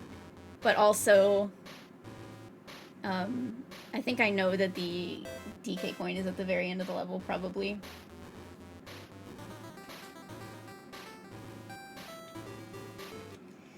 Okay. Alright, this level can't hurt me anymore. I can leave anytime I want. If I find myself stuck in the water and the toxic Mountain Dew and unable to get out, I can just leave. Now the funny thing is, you can't tell that this is bright green liquid in this game, sadly. The Mountain Dew has really been stripped of its potency. On a day when I'm having difficulty talking, I'm trying to use all these big words and stuff, as if it wasn't hard enough already. Did I go? Yeah, here's the bonus that I may or may not have saved that I got. Yeah, I don't think I'm beating this game tonight. I don't think I have it in me to do, like, all of the most difficult levels. Like, we'll see how far I get before I crash out, but... Okay, so that bonus, I just... Yeah, I died and I didn't save that I had done it, so... Perfect. Now, hopefully the coin is where I think it is. We'll just go get it. Now, Baja Blast is still, like, pretty green. It's like blue-green, but it is... I don't know, isn't there, like, just a straight-up blue Mountain Dew? Because that's what this would be. Mountain Dew Code Blue. No, I know there's Code Red, but I think there's just, like, a pure blue one. I don't know what it... There's, like, a Mountain Dew of, like, every color. But I've only ever had, regular Mountain Dew and Baja Blast. I don't know if I've ever actually drank Code Red. I've had, like, red sodas before, but I don't know if I've ever had, like, red Mountain Dew. Give me the green stuff. I'm only interested in the green stuff, really. Voltage, maybe, I don't know. There's all those, like, gamer flavors out there. Now, I will say, I had like every color of Gatorade, or Powerade, Gatorade and Powerade, really, because I used to do gymnastics, and I would always have like my gymnastics place was like right next to a convenience store. My mom would always take me to get like a Gatorade before my practice that I could have during the practice on my breaks and stuff. Over the years I did gymnastics, I tried out every Gatorade flavor, and maybe I'm pretty basic, but I definitely liked the, like, lemon lime. It's probably just my favorite, you know? I really like lemon lime things. Oh, the clinger zone. The clingers make this game lag when there's, like, 10 of them on screen at once.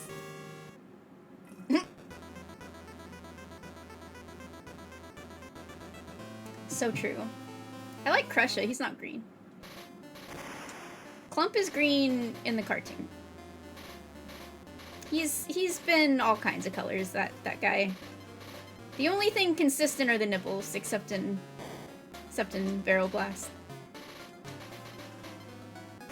Colors may come and go, but nipples are universal.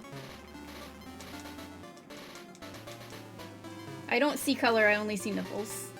There you go.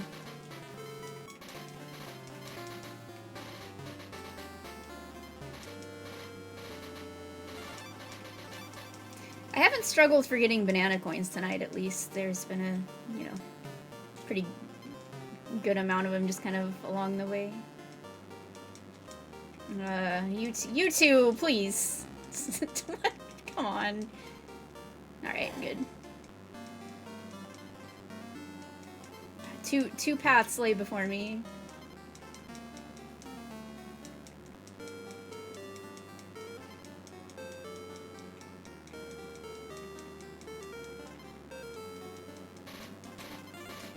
I just remembered we have ads coming up, but I hopefully can at least get back to where I think the coin is before then.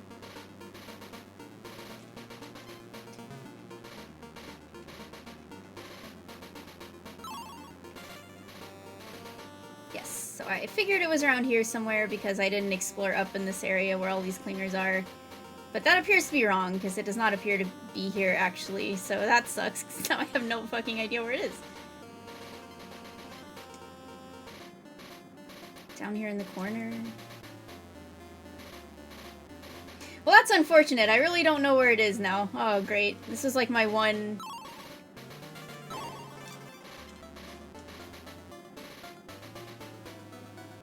Am I sure it's not here? Bro. Okay, well.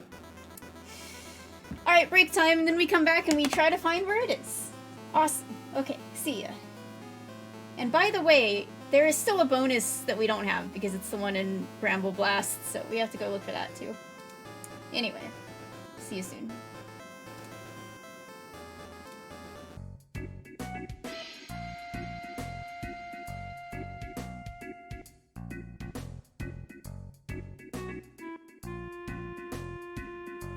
Sorry, I just really like this song, so I'm listening to it instead of getting back to the game.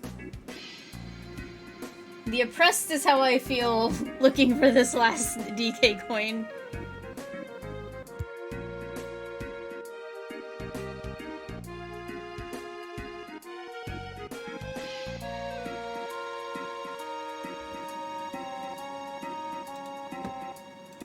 Alright. Gotta cut it off, though.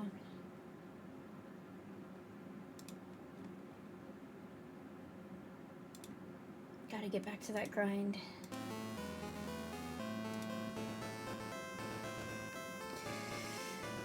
Okay. Thank you for the streak, by the way, little red bird.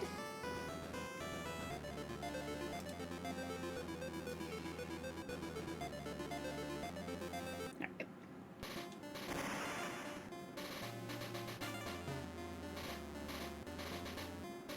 Oh, I'm at the...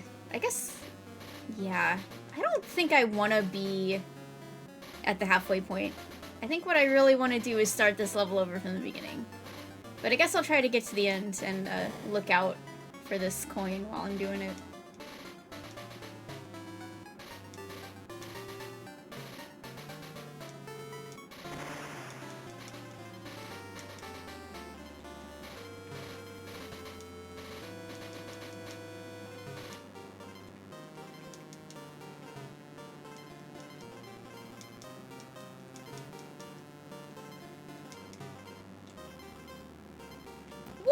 Okay.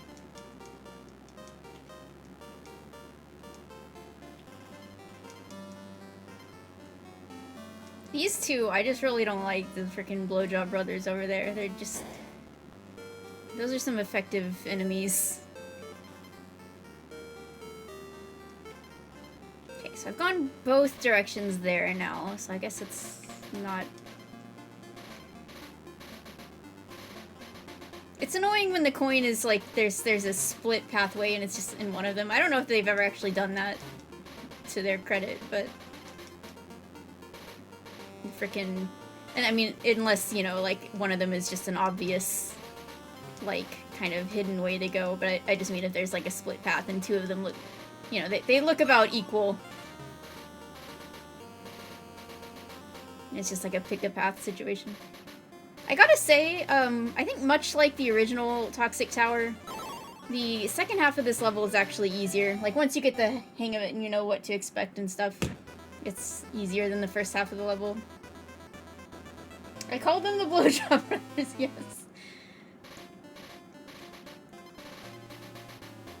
Probably not a good idea if you A, are a crocodile, and B, have like hooks for hands. You don't want any type of job from those brothers, probably. Do not ask them to do your jobs.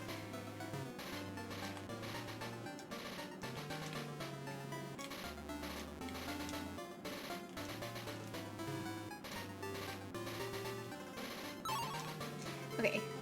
I feel like I've looked around pretty well in this squitter part.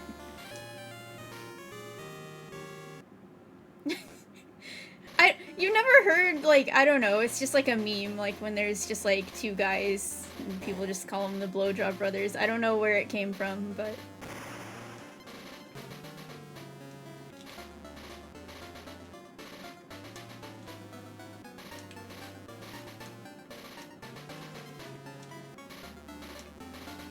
I prefer the sometimes you just need two men meme of the, like, job posting, but that's harder to reference efficiently.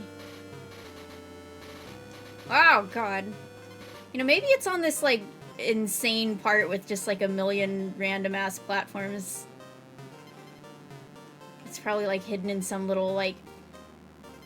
I wonder... I don't think it's true that all of the DK coins are in, like, approximate places to where they were in the SNES game, but it is in the Radley part in the SNES game, and it's like, you know, you gotta fall through the little, in between the little column part, but...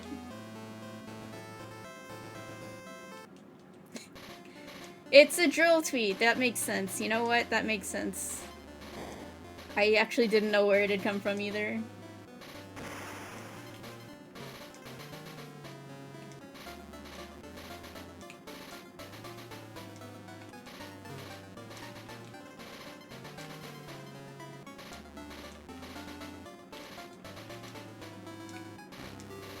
Well, now if you ever hear the Blowjob Brothers again, you'll just think of those two crooks. Those are the official ones. The connection has been made.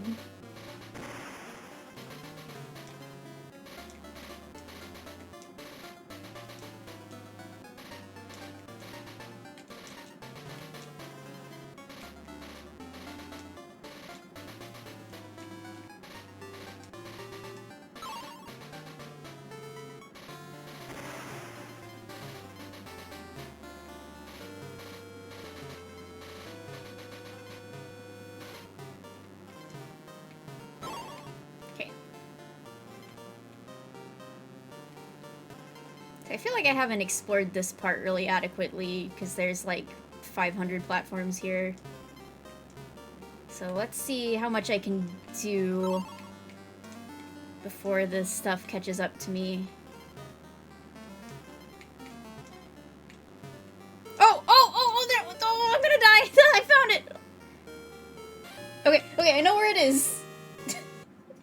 Honestly, that's probably better, though. Yeah, strong bad. Strong bad. Homestar's back there, by the way. I feel the same way. I like Donkey Kong Land a lot, as janky as it is. I think it's, you know, it's creative, it's, like, the story of it is very funny. It has new level archetypes, it's, like, I just really like what it was doing, trying to be, and I talked about this when I was playing the game when we were discussing it and all the stuff surrounding it, but I did listen to an interview with, like, the lead developer of Donkey Kong Land, and he talked about how he, like, very specifically enjoyed it when Game Boy games that were part of a franchise did something different, instead of just trying to, like, be a pale imitation of the console version of their counterparts or whatever. So, you know, when he was in charge of making one, he wanted to do the same thing. And then, like, Donkey Kong Land 2 and 3 had different lead developers, and they did not have the same philosophy, and they probably maybe had less time, or less, maybe once the DKC series was becoming more of an obvious success on the Super Nintendo, they were instructed that they needed to just make them more close to the SNES counterparts. Because Donkey Kong Land, you know, was being developed well before Donkey Kong Country released, so they didn't know how it was gonna do.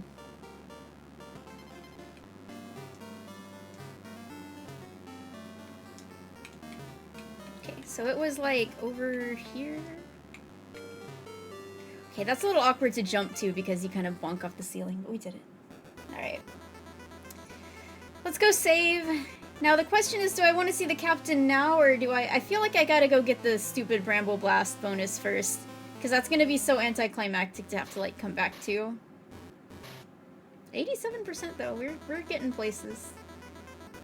Almost there, we can taste it. Okay, see. I guess we just need the bonus coin from beating Rool, but that's done, that's done. And yep, so we just need hopefully one more bonus in the whole entire game. Oh, we need the coin here too. Great. So I was complaining about this last time, but this interpretation of the level is truly, truly atrocious, and it's probably my least favorite level in this whole game, because you can't see where you're shooting at, and you just have to, like, trust you're shooting in the right direction because there's a banana there or something, but finding the bonuses in this is gonna be awful. It's gonna take, like, an hour in itself, but is it just me, or did I see... There's a barrel down there. I mean, I assume that's just a barrel we're going to shoot ourselves into at some point.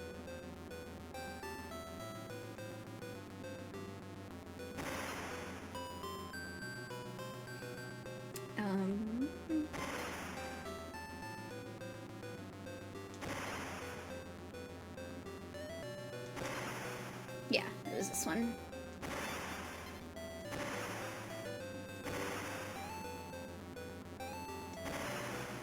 See, I don't know. I was like, let's see what's in this direction. Maybe there's something down there, and it's death. And there's a zinger up there. You know, process of elimination. We gotta try going every direction here.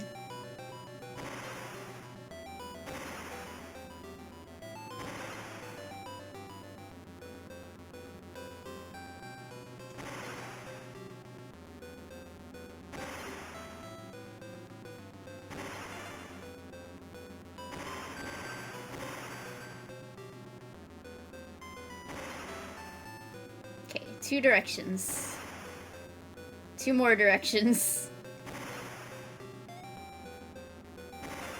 See, I want to shoot myself upwards here, but I know that I'm just gonna hit the brambles, but maybe not. Okay, there's safety barrel up there.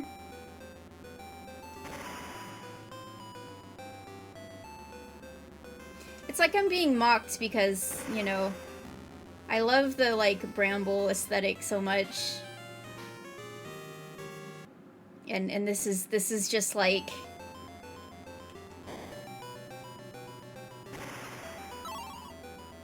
I don't know, it's like if your most beloved person died and then came back as a zombie. That's how this feels right now.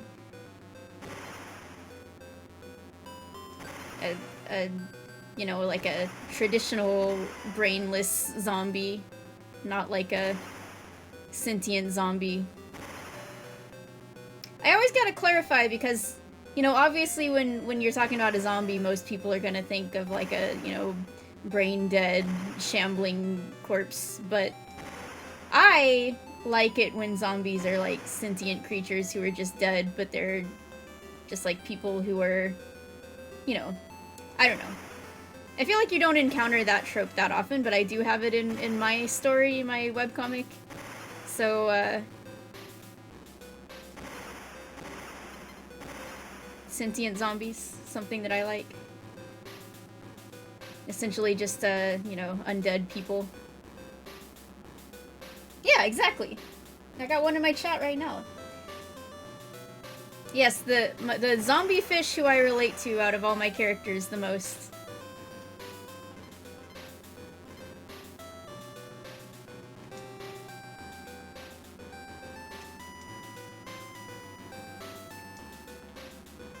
Okay, so there is a bonus up here, and we did get this, but just in case, like, I didn't save or something, I'm gonna do it again, but I'm, like, pretty sure we did get this one and save that we had done it, but just in case, just in case.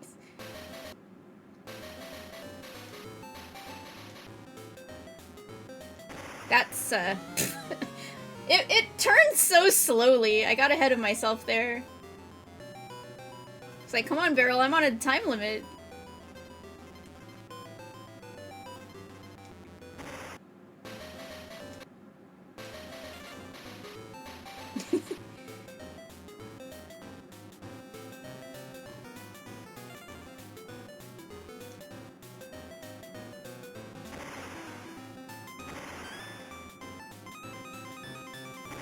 Yeah, I love how I kept trying to come up with unhinged Bonanza opinions to satisfy you all, but then none of you were all surprised about the opinions I had. I just couldn't make them unhinged enough to seem unhinged coming from me. So I had to change it to just like passionate Bonanza spoiler opinion.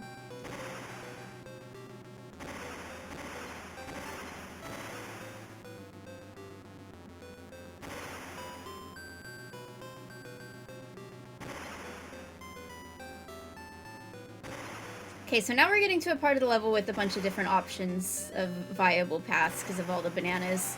But I assume that some path I didn't take is where a bonus is, but let's maybe go back this direction. Okay, so I don't want to go left or right here. Let's go right. Okay, that just cycles me around. Now I had the banana. So I just shot myself into, like, actual oblivion, even though there was stuff down there, but okay. Couldn't show me hitting the brambles or something. That death was actually too gory.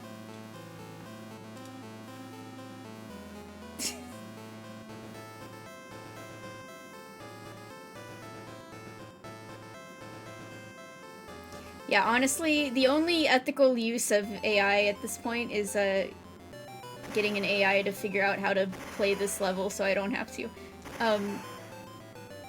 You know, if we made every, like, AI, every, like, burgeoning AI system on Earth play this level, they would probably just, like, go insane and stop, ruining the world in other ways.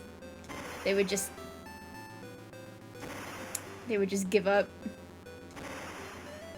Dude, the sick shortcut? Then again, that could be like the AI's, like, villain arc, so maybe we shouldn't do that.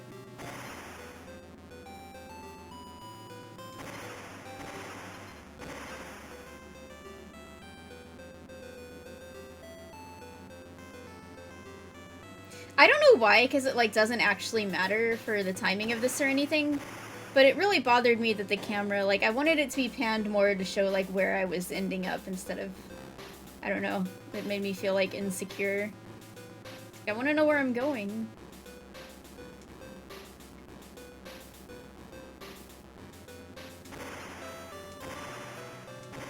Same thing here.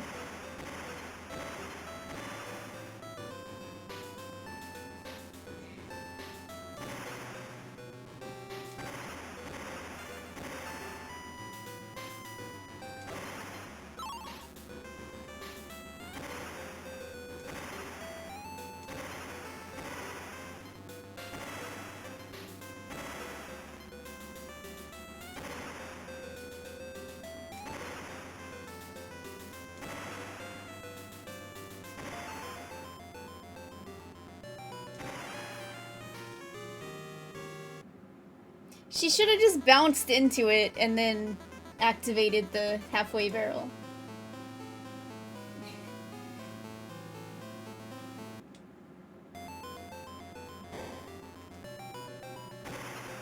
I was watching someone play Super Meat Boy 3D.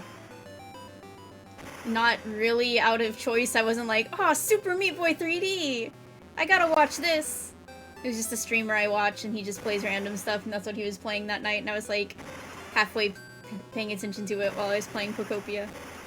And I happened to catch the part of the game that did have a parody of Bramble Blast. And it was kind of weird because it was, like, very, like, on the nose of a parody. Like, the enemies in the game had been reskinned to be zingers, basically, that were just like, we have zingers at home. They were just, you know, like, yellow wasps. But the music that they had in this level was, like... It was very funny because it was, like... it was definitely like, you know, dollar store Sticker Bush Symphony. Like, it had the vibe of the song, but wasn't the song. It was a little uncanny.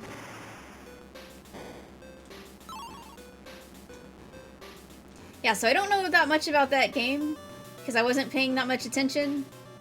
I do know that the streamer was playing a character who's like a piece of poop. It's not really my thing, probably, overall, but I did happen to catch the Bramble Blast parody. I was like, alright, I'm paying attention.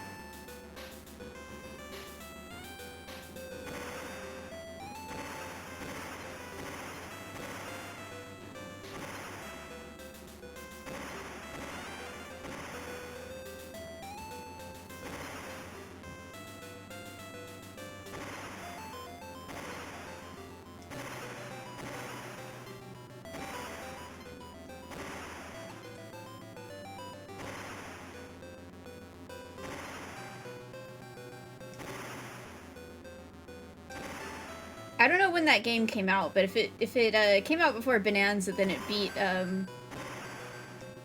Bramble Country or whatever it's called to its own game.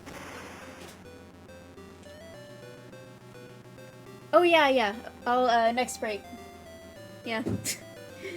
I keep forgetting I have laundry going, and then Victor has to keep reminding me.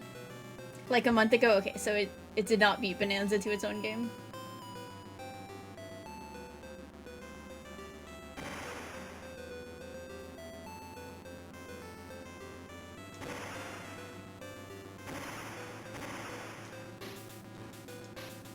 Wait a sec. Hold on a sec. What the actual hell? Is there something over there? Can I get over there? Ah, I want to see! Woo! I found it! One thing that I need to find. Okay, I found one thing that I need to find. Huge. Alright. Massive. I was not ready for that. Okay, gotta go save.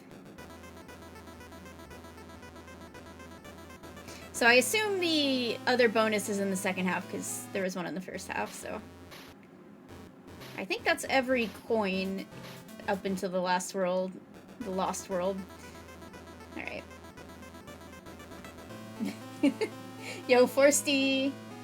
How was, I love this on guard emote. Yeah, I thought that was a void emote. How was, I don't know, you were playing some kind of, like, It looks... I don't know, like it was like a chef. I came up and I joked to Victor, I was like, is this Pizza Tower? This is like a chef running away from pizzas or something that were rolling at him. Yeah, I did see that part. I told him about it because we were asleep and then I woke up and then I saw what you were doing and I was like, hey, you gotta watch because it's your game. We actually own that game and it is autographed by David Wise because Victor thought it would be funny to take that game instead of, like, something anyone knows about.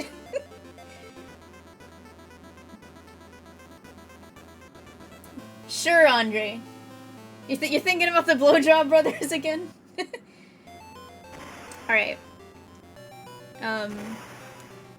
So, what I'm doing is I'm playing Donkey Kong Land 2, and tonight I've talked about many other games besides Donkey Kong Land 2 because I'm looking for bonuses and it's just kind of mind-numbing after a while, you know?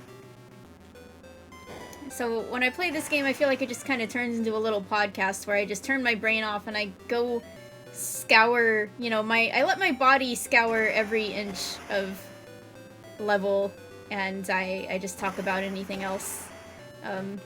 The same thing happened again, man. I'm not prepared for that QuickTime event.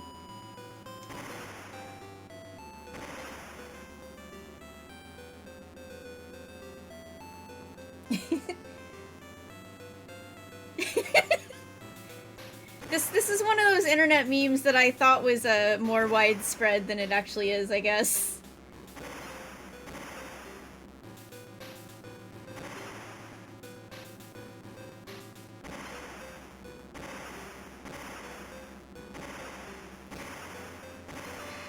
I feel like there was a little corner up there that I might have missed shooting myself into. Wait, what's over here? No, this is like the end. Oh, I got Ong. Okay, there was unexplored territory over here. Hold on. I gotta go back. Not there, though. Over there in the corner.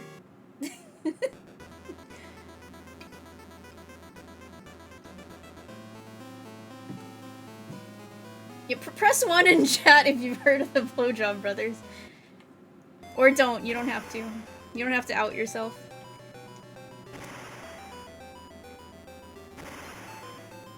But yeah, I have played this game before, and I've beaten it, but I've never 100% full cleared it. So I figured, you know, this is the counterpart. This is the Game Boy counterpart to my favorite game ever. I should actually full complete it sometime, and I should do it without looking anything up, and so here we are. Yeah, it's like, you know what? I don't know the Blowjob Brothers, but I'm a fan of what they invented.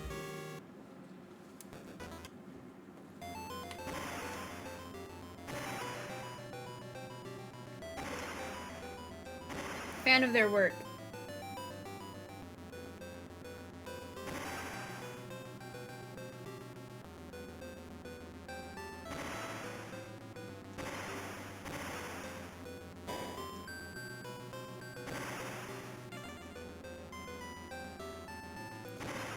I actually was way too terminally online for too much of my life, and that's why I became crazy. And that's why I had to stop being so online all the time. Which I successfully did. Now I just want to stream on Twitch mostly. And look at social media very, very rarely.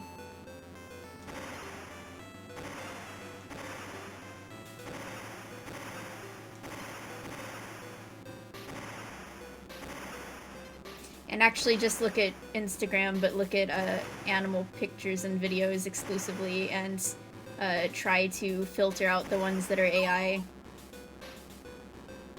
I actually happened to follow this guy on Instagram because he posts a lot of like crocodile and reptile videos and stuff. And that's why I followed him. But then, as a nice coincidence of that, he also started debunking like AI animal videos, which is neat. Because, you know, most of them I could tell were AI, but every now and then there's like some new stuff I learned, like tells to watch out for and stuff.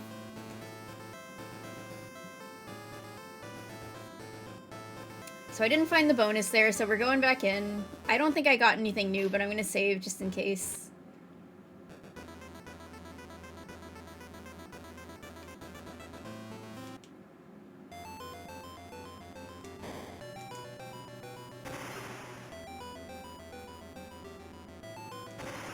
So we basically gotta get back to the midway point, because I'd bet a few good banana coins that the second bonus is gonna be in the second half of the level. Because we already found one in the first half, so.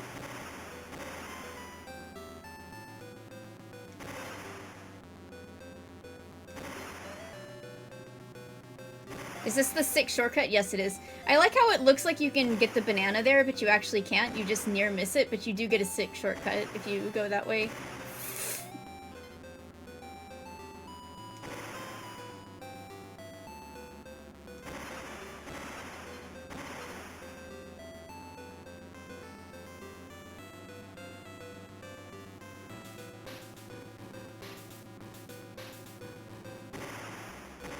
I shouldn't be head bobbing while I'm playing this. I don't need to make it any harder on myself to time these barrel shots.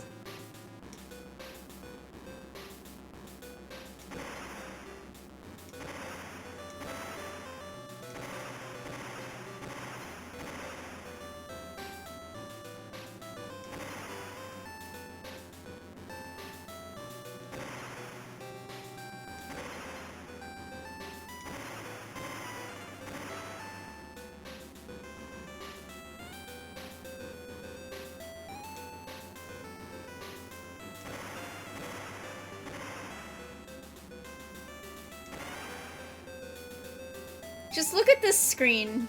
It's just like a barrel and a complete void.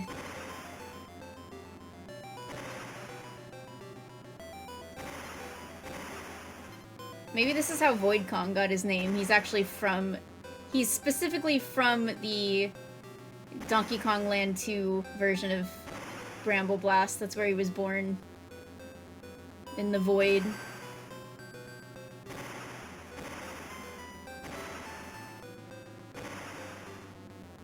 Just the vast emptiness of space. This is like... I don't know. This level is...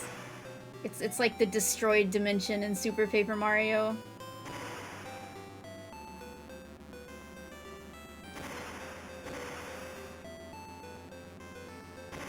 In the beginning, you know, but before God made anything, it was just this level.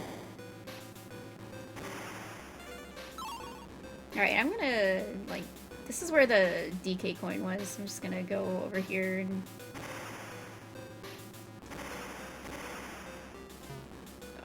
Every time, dude. There was, like, something over here... Ah! This is the 4th stream of this game. Technically the 5th, but that's because of that one time when I had to do like 2 streams in one day because I had to go pick Shadow up from his appointment. But I'm gonna combine those into one video on YouTube.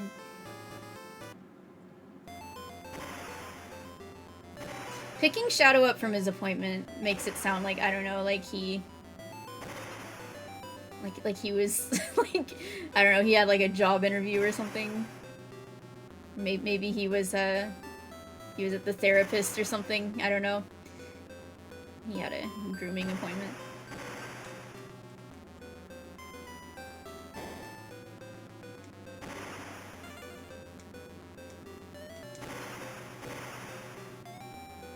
Okay, so I don't think there's anything, yeah. I have to, like, check every fucking direction.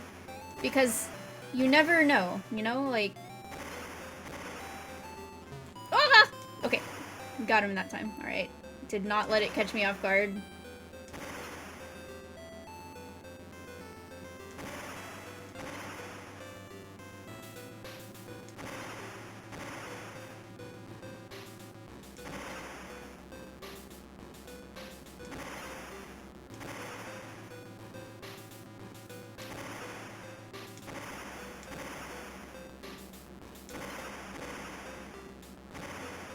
So, up here in the left, I think, is where I decided I hadn't actually gone before, because I had shot myself into that barrel instead.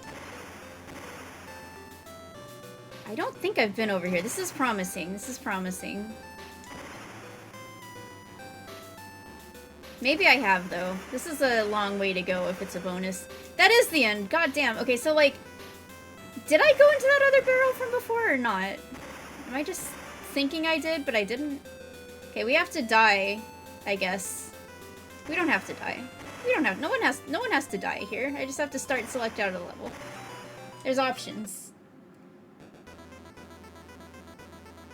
It's just because I want to get all of the bonuses before I go to him so I can go straight to the Lost World and not have to, like, come back and do this shit.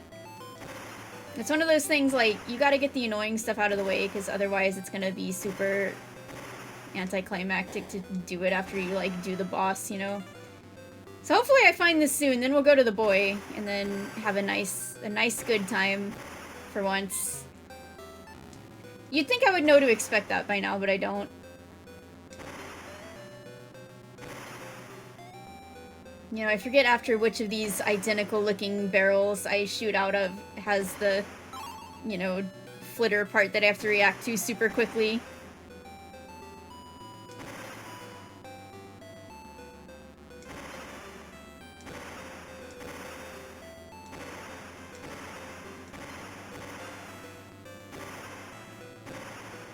I don't think I've looked at anything up in this yet.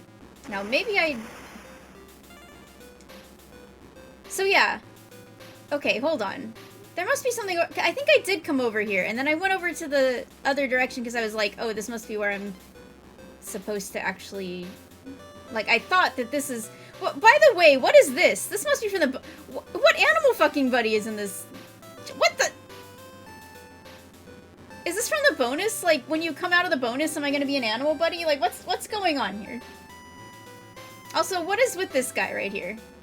I have to jump past him, but it's gonna be very awkward. Come on, get over here. Wah! I knew it, dude! Like, how? He's just so awkwardly positioned.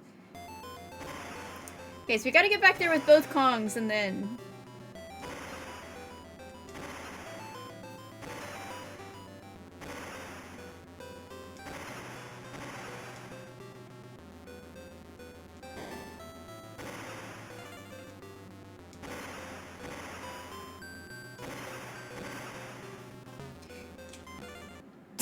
Just... Okay. This is the... Yes, this is the Bramble Backrooms. That would be a good level name.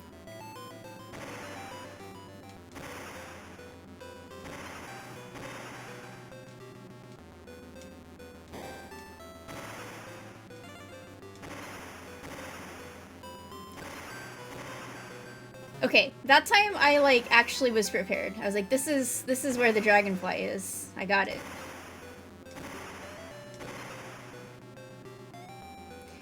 So anyway, tomorrow is maybe gonna be Tiny Tuesday, if Victor wants to do it. Otherwise, he might stream something else. If he doesn't feel like streaming, I might play more of this. Because I'm not going to get through the Lost World today. We're gonna have to do that some other day. I'm gonna beat Captain K. Rool, and that's gonna be probably it.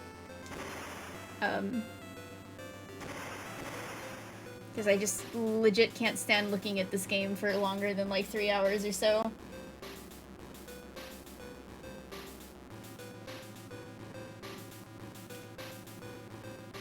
I'm trying to get past this guy without, like... Whatever. There it is. How are you supposed to get past him? Like, for reals? Oh yeah, okay, so here's Squawks, alright.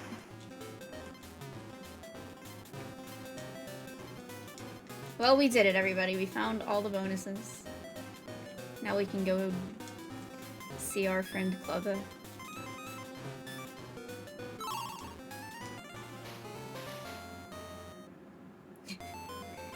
Alright.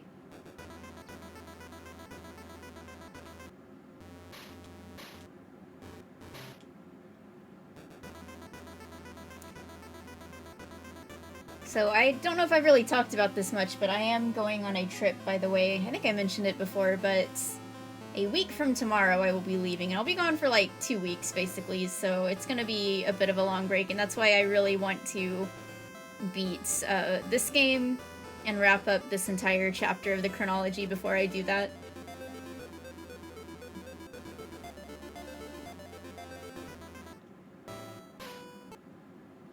Alright, it's time. Oops.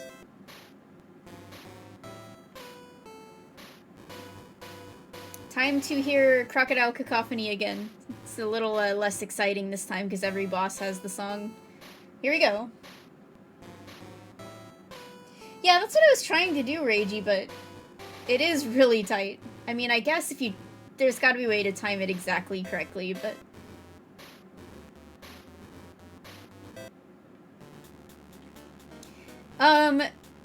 There's... can't be much, like... We're just basically... That's a great start. We're getting... God, this arena here is very small. Also, I thought we were supposed to be in the Flying Croc, and we're just in, like, some kind of little room in a... the top of the keep. Did that get him? I don't know. But yeah, basically we'll just spend a session looking at some Nintendo powers about this game, because there's not, like...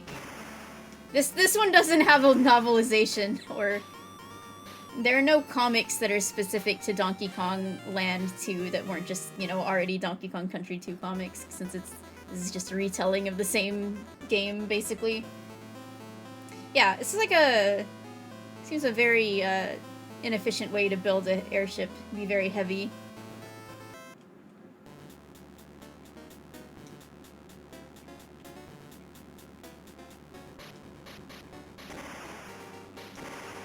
No, well...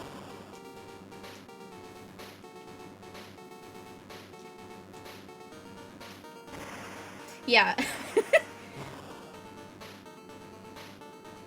excited to see how they talk up this game.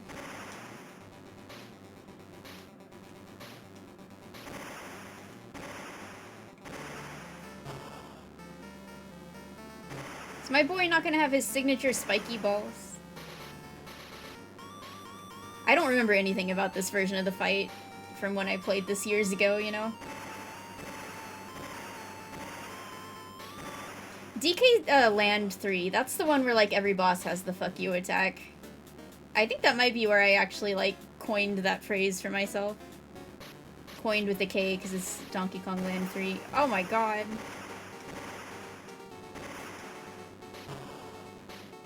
I like how he sucks in leaves.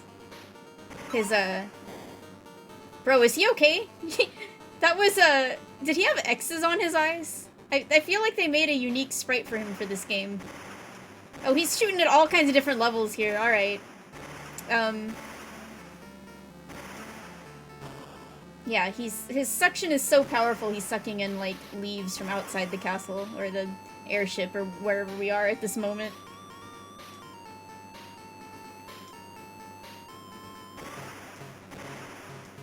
I feel like if your airship is, like, letting leaves in, then it doesn't have, like, a very good... Like, it needs to be sealed tighter, probably. Did I just beat him just like that? No, he doesn't have X's on his eyes. That was just kind of the way his, like, eyes came together. That was very easy. Why was that battle so short, dude? Why? Hey, it's Yoshi! We didn't get a chance to see Link this time either, because I was so ahead of the game. That was so violent. Like, why were there all those explosions and then, like, he didn't comically bounce off the island as he fell down that time. He just, like, went straight down. He just went straight down and just, like, crashed and broke his skull open on, like, the shoals on the rocks down there. Like, Jesus Christ. Yeah, he's, like, yeesh. That was traumatizing. Alright, well, we gotta see the credits now. But the game's not over, of course, but it is for tonight. I'm done for tonight. That's a good way to end it. Look at the lily pads in the background. They look like the cool S. Yeah, I gotta say, Donkey Kong Land's fight felt more substantial. It was very different from Donkey Kong Country's fight, because he's very small and he runs around and he jumps. But it definitely was interesting for that reason. This one was just like... I don't know, man. Rool was not... He was not trying his hardest. He was being... He didn't pack enough, cannonballs in his blunderbuss, I guess. He ran out really soon.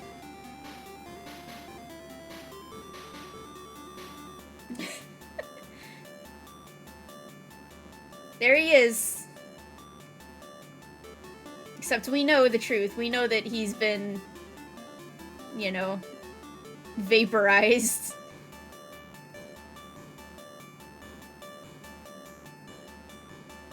The power of the core had to, like, literally reconstruct his entire body. Club is like...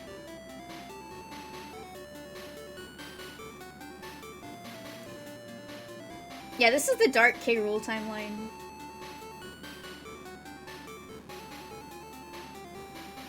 Glimmer also dies in this timeline. Glimmer has been eaten by a lockjaw. So, you know, I am not officially at the end of the game, but has my opinion changed on, do I really want to say this is a real event that happens that is distinct from Donkey Kong Country 2? Do I want to make this a separate event in the timeline? And the answer is no. No, I do not. I am not going to buy into the, like, oh, K. Rool raised Crocodile Isle from the depths of the ocean just to do it all again theory. Because it's, the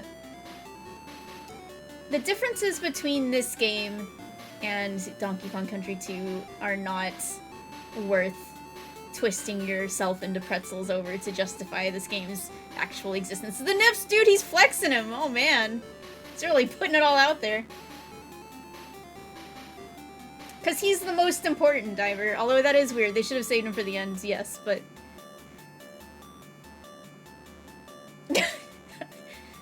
Look, it makes more sense if I put an actual thing in my hands, like Clubba has, you know? I'm just doing this. My brush that's just completely full of hair. Thank you, Kevin. Frickin' Lockjaw, the one of the saga. Him of the saga. I gotta say, though, the Lockjaw saga thing is very overblown, because it's only really true for the first, like, 2 worlds, and after that, I don't think the song shows up anymore at all once you get to Crazy Kremland, so...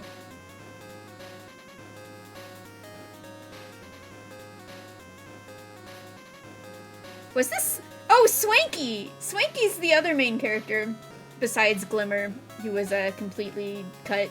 Much like the Mario movie, Swanky was killed. So this is a dark timeline indeed.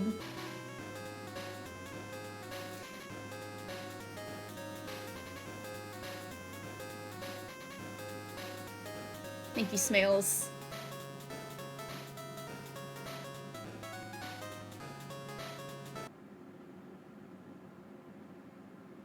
I guess everyone dies in every timeline if you just wait long enough, you know?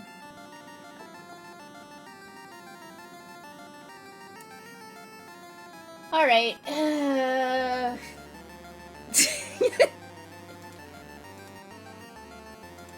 Give me a second. Oops.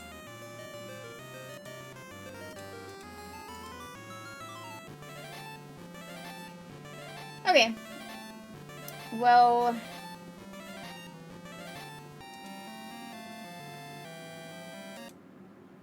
I'm trying to think of when I'm going to be able to stream this again. So like I said, tomorrow I'll probably play DK64 with Victor. If for some reason he just doesn't feel like streaming at all, then I might play some more of this tomorrow and try to truly finish it for real. What's our percentage at?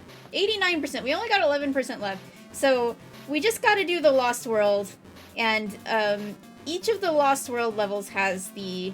So I don't know if it's set up like DKC2 where there's... So here's the thing. Like I said, I beat this game before, but I didn't 100% it, and I did not get all the bonuses, so I have not played the Lost World versions of the levels in this game at all. So I don't know if it's set up like DKC2 where the coins are taking the place of Krem coins, so like you still have to do a bonus, but instead of a Krem coin you just get the hero token. Or if they're just kind of hidden around the world like, you know, they normally would be. So it'll, you know, hopefully be a little less annoying to find stuff because there's only one thing to find in each level, but the levels themselves will presumably be difficult, so, you know, we can beat it in one more stream and hopefully it won't be too bad. Really, it's all the looking for stuff that's the most annoying part, so there's only one thing to find in each level. I'm excited about that.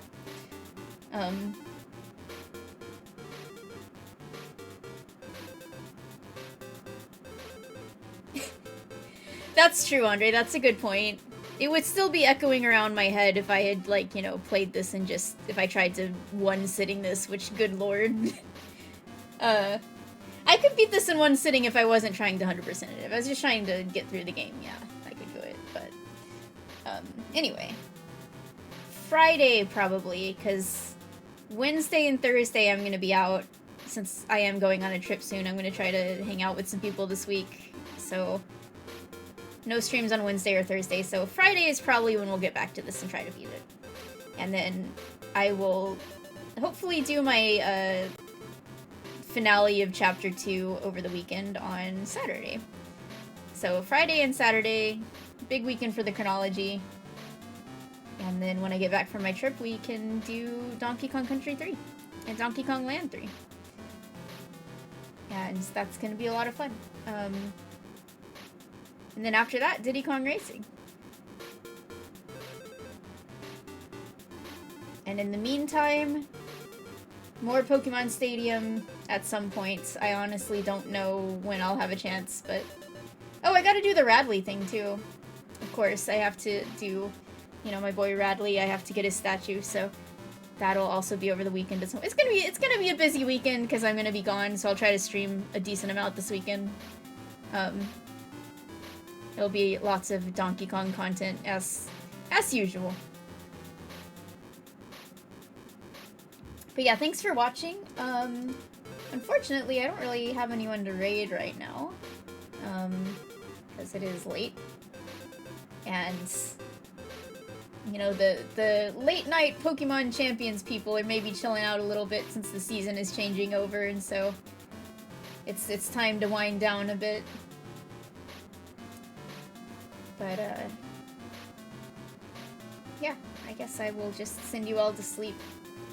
Rest your weary eyes after looking at Donkey Kong Land 2 for too long, you know? Your eyes need a break. Just go close your eyes for a bit. But that was a fun stream, especially because of all the other stuff we talked about that wasn't related to Donkey Kong Land 2. But I'll see you for the finale of this on Friday. Okay, bye everybody.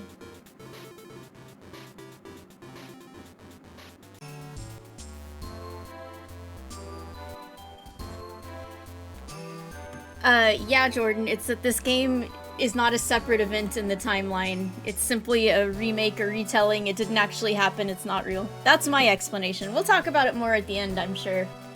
But, I refuse to buy into this propaganda from people who just want there to be the maximum number of Donkey Kong separate events possible. There's absolutely good reason to consider Donkey Kong Land 3 a separate event. It's quite different from the story and stuff of Donkey Kong Country 3. So when we get there, we can talk about that. Obviously, Donkey Kong Land, the first one, is extremely different.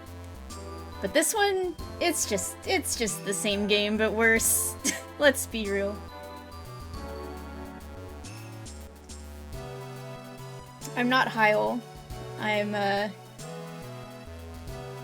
don't have whatever personal reasons he has for trying to make Donkey Kong Land 2 its own separate event.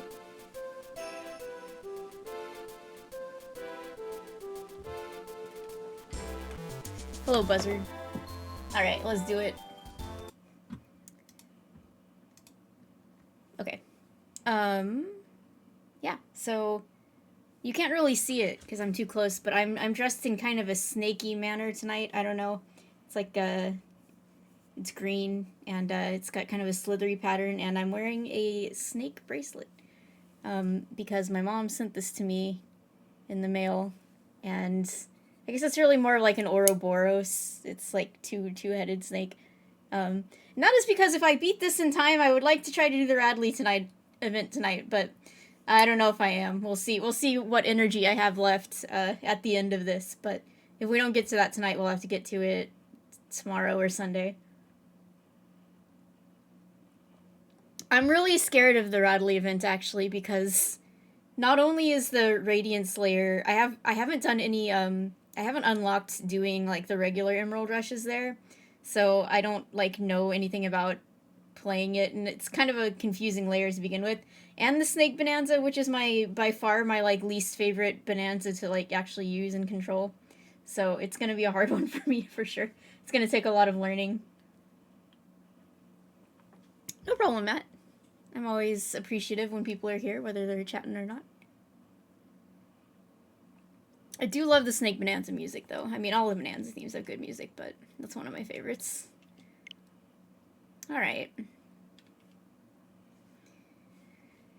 Okay, let me scooch my mic a little closer to me, and then... You know, worst comes to absolute worst, I'm sure I'll be able to get the Radley statue, even if I can't get the...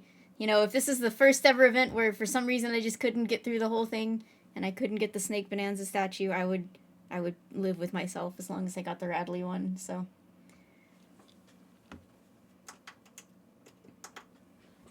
Alright.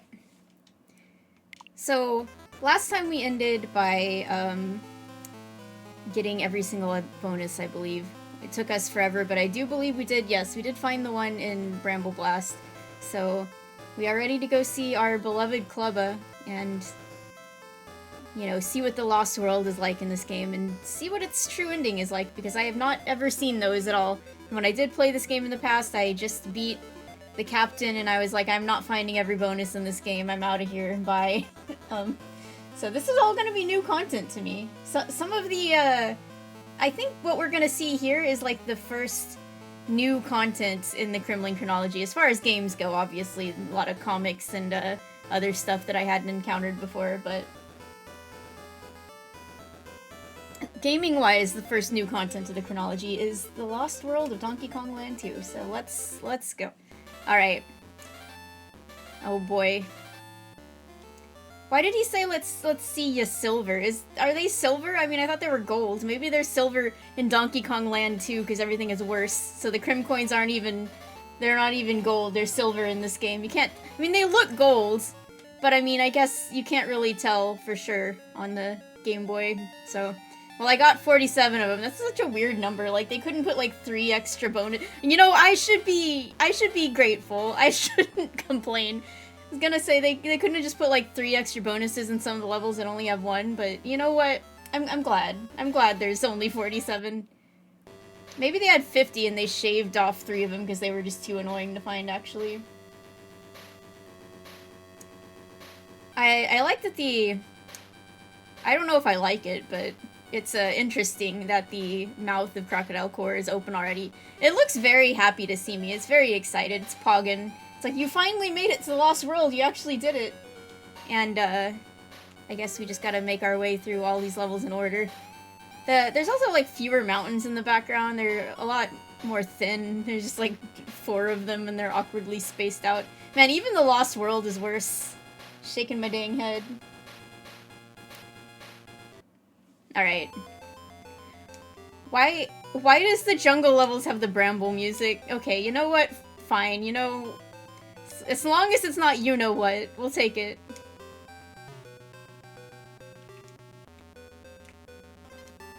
Just this like, music is such a radical departure from the jungle music that, you know, you could use, like, the swamp music or something. This is not necessarily what I would have picked, but okay. Gives it a whole different vibe. Also, are there going to be tires? I doubt there's going to be tires, so it's not Jungle Jinx if there's no tires. It's just like... This is more like Clobber Carnage, because there's a bunch of clobbers, but... Then what is Clobber Carnage gonna be like? Maybe there won't be Clobber Carnage. Maybe there's only like 3 levels in this whole thing.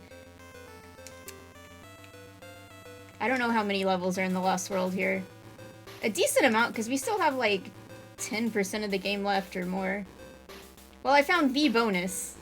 So I guess it does work the same, where there's gonna be a DK coin at the end of this, but... I think it was just find it, right? It wasn't, I don't have to destroy these guys. There's a lot of bugs here. Alright, there it is. Yup, we are... we are letting Crocodile Isle rest in peace and not be subjected to this indignity anymore. What's... Okay, nothing's up there. Well, I don't have to look for another bonus for the rest of the frickin'... And obviously the DK coin was... This is awesome! I can just beat the level. I don't have to go out of my way to look for anything. What's all these, like, multiple levels? Weird. Okay. Well, we just now hit the halfway point. I gotta say, though, this level's been kinda... It's kinda easy so far. We're just kinda cruising. It's nothing... Maybe the bramble music, the extremely unfitting bramble music puts me at ease.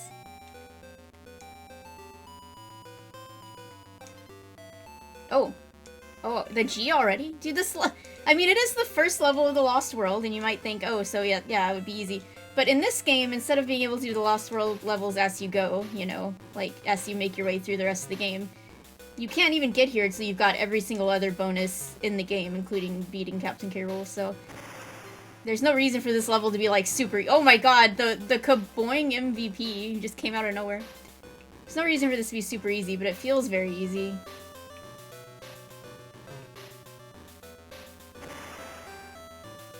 Well, I don't want to have to eat my words, so I would like to be at the end of the level now. Oh, now they're just throwing some weird enemy placement at me, I see. Okay, well, I did it. That was free! Holy moly!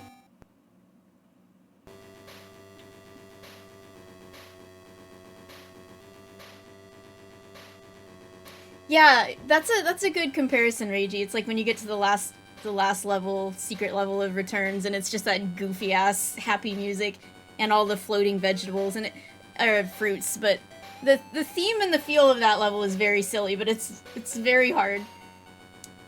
It's very annoying. Okay, I have 2 coins and it's free, so I'm just gonna go ahead and save. We're at 91%. We got less than 10% to go. I'm so excited. Hi, Sunset. Yeah, that level, I was not prepared for it because much like the Lost World here, I had never seen that before. And when I got there on stream, I was like, okay. Black Ice Battle is in the top of the volcano. That makes a lot of sense. I guess the coldest part of a volcano is the top of it as opposed to like the molten core. Oh my god, we do have ice physics here. I mean, we've had ice levels, but I guess Clapper's Cavern was mostly like you're on the like frozen ice anyway, which you'd expect to be slippery. And then Arctic Abyss is mostly underwater, so I kind of forgot there were actual like ice physics in this game at all.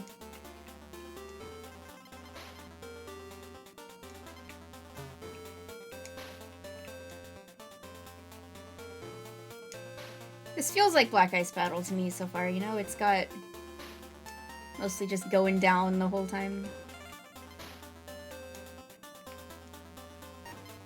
A lot of verticality in the downward direction. Oh jeez. This feels like a Dixie moment. Oh. Dude, and the bonuses have been easy to find too. The Lost World is just feeling like a victory lap. I'm just gonna... Don't mind me. I'm just gonna assume that it's... Oh god, alright, it's fine.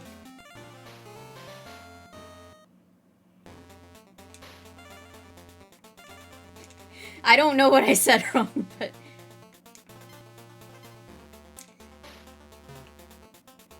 Or what you heard.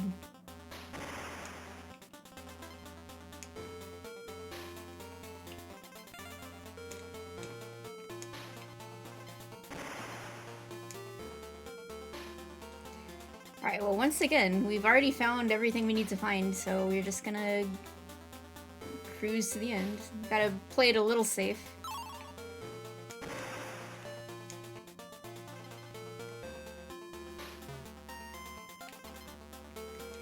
I don't know, I'm definitely not struggling. Has the game really just been this easy the whole time?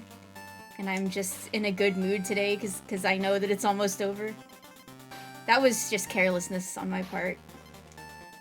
I was not looking before I was leaping.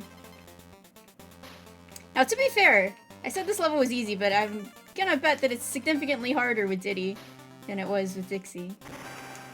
I need this clobber for safety. Well, never mind. Okay, I got him. Use my safety shields. I did it! Dude, this is... We are cruising. Good night, Omi.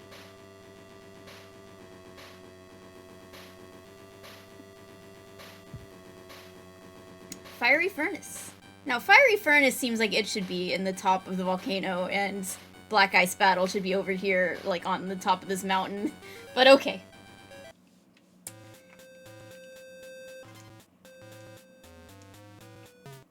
Wait.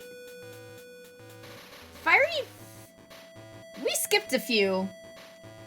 We skipped Clobber... I guess they combined Clobber Carnage with Jungle Jinx, kind of as I had been... you know, surmising.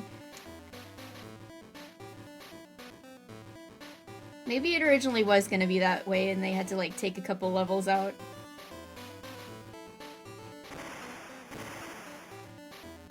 For skipping Clobber Carnage, I think that's it, though.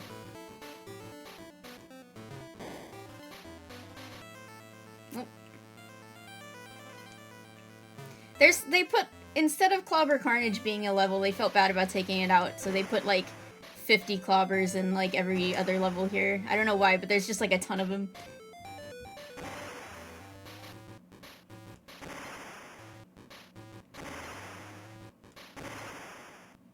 And instead of programming the, like, controllable barrel mechanic into this game, they're just gonna have a bunch of regular, annoying barrel blasting to deal with.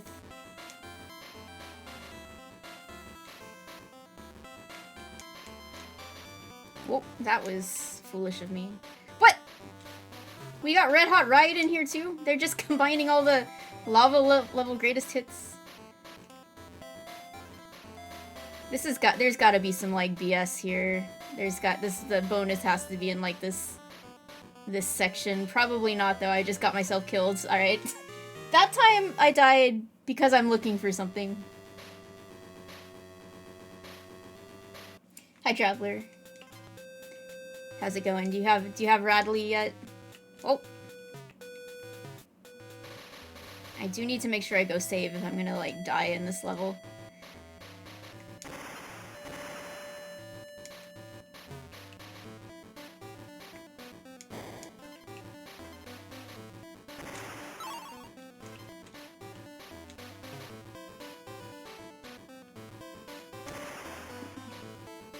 Should have just gone over to that one.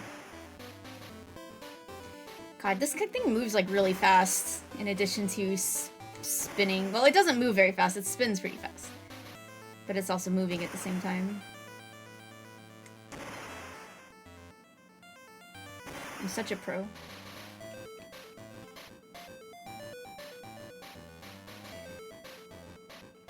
Yeah, I hope that I figure out the intended, you know, like, strat to get a million emeralds pretty soon. Because, I'm not very good with the Snake Bonanza.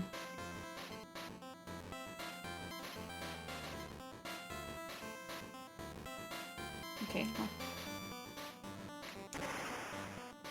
I have to shoot myself onto the balloon? It's ridiculous. Oh my god, that's scary.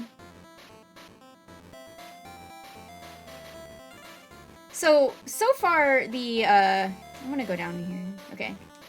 It's a little sussy, this wall. Anyway, so far the bonuses in this area have all been, like, nearish the beginning of the level, like the first half. The fact I haven't found one yet is worrying me a little bit. But maybe they just, you know, they switched it up.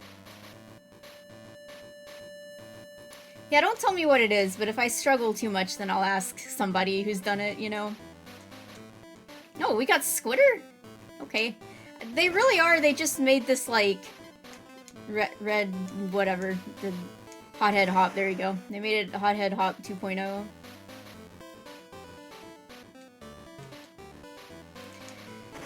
Whee! Alright, well, obviously, I'm gonna do this instead of having to deal with barrels. Okay, something's up here. Oh god. That is just a regular coin, alright. Oh, yeah, I thought I saw something up there. Who's that guy?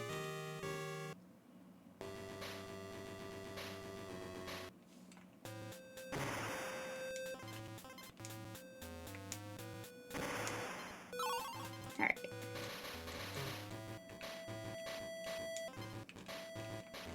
You know, I'm sure this isn't true, but it seems to me like my webs are disappearing faster than ever in this level. Maybe the heat is, the heat collapses them more quickly. I don't know. It feels that way.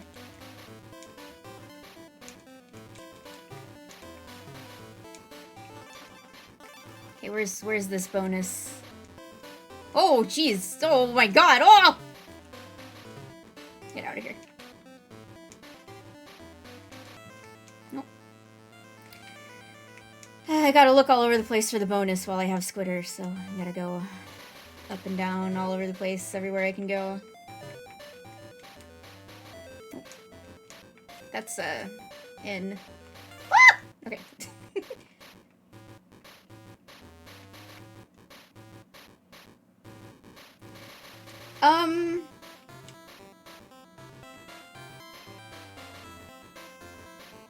If only Winky and Squitter were to show up, you know, I know obviously Winky would be the one left out. If he didn't show up, he'd be the one left out of, like, the original DKC Animal Buddies, but I feel like Squitter's always been more of a fan favorite, and I feel like they've been kind of sensitive to, like, what people actually like, you know, like, what people actually like about Donkey Kong games and the characters and stuff. And I think, Squitter is, like, far more, like, notable and beloved than Winky is. Sorry, Winky. So I would actually put my money on Squitter. Everyone likes a spider wearing 8 tennis shoes, you know?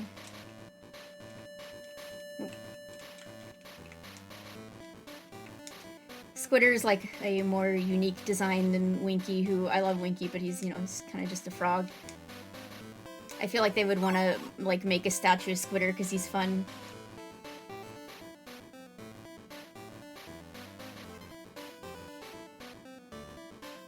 I want to find the bonus, and I found it? No, I didn't. This is just a barrel. This just shoots me back up. Okay, please say that there's a balloon. There we go. That's just the safety barrel if you went down there because you were curious, like I did.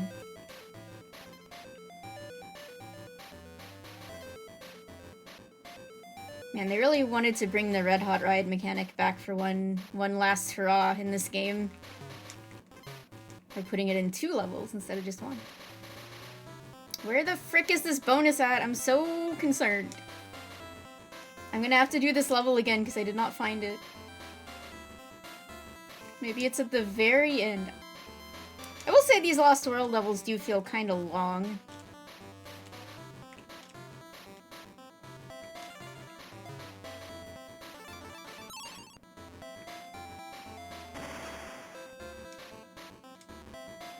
Oh my god, don't spin! Ah, I'm like nauseous.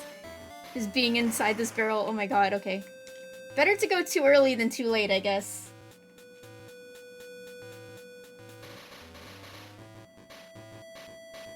What's your evidence that Nintendo loves Winky that much? I don't really know what you're talking about exactly. Oh lord, I saved it, dude. Let's go. I can't tell where the other barrel is because I can't see it. Like, what? Come on, man. Okay, I'm fine. It worked out. It worked out. There's the bonus. Let's go. All right.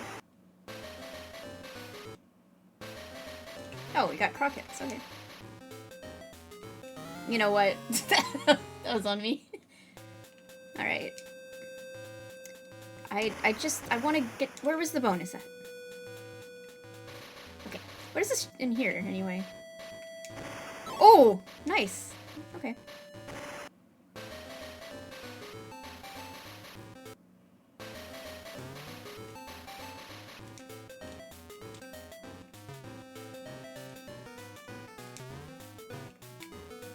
Yeah, I mean, Winky has the original DKC buff. You know, anything from the first game is going to be something that gets talked about, you know, in general, more than stuff from the sequels. Maybe Squitter's just more popular among, like, the real sickos that I've been hanging out with my whole life on the internet. But yeah, I actually think Hoofer being there more than either of Squitter or Winky, I think that could very well happen, because I think logically that makes the most sense to pair with the zebra. And the only thing against it is that nobody remembers the Jungle Beat animal buddies, but you know, internally developed Nintendo game, I could totally see them wanting to pay tribute to that.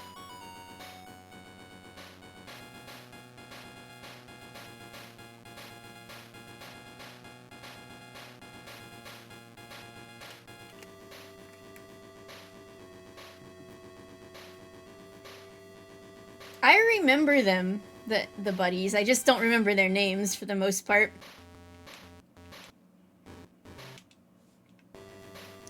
Alright. Well, we do have Clobber Carnage. They just put it out of order. Okay. Okay. Alright. Well, there's been, like, so many clobbers in the other levels. I'm scared to see how many clobbers are actually in Clobber Carnage. It's gonna be, like, one clobber per foot.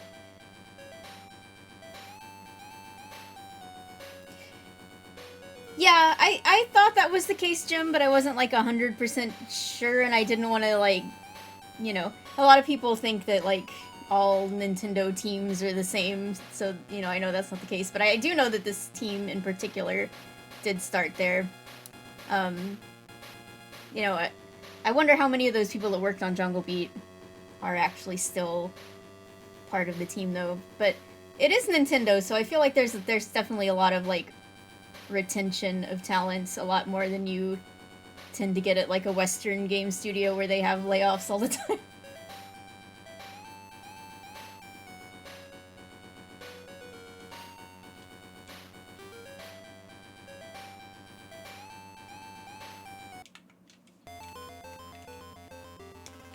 Alright, back to the peaceful music for getting clobbered by some clobbers.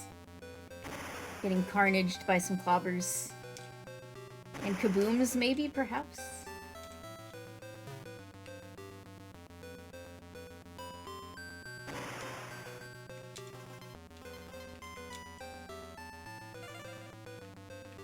This level layout's kind of odd. I don't know if this game has kabooms in it. I don't remember seeing any.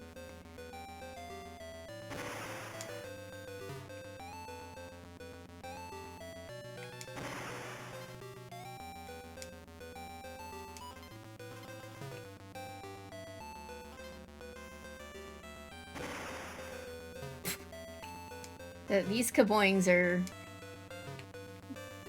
They've got some range. They can jump really far. Ah, that one was just a regular barrel.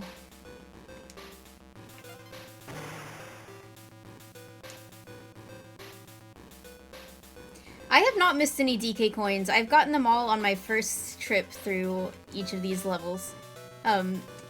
Because, you know, like the Lost World in the SNES game, there's a bonus that has the DK coin in it instead of the DK coin just being, like, floating out there. But I have managed to find them all on my first try without having to, like, restart the level. So yeah, I'm moving along pretty darn quick tonight.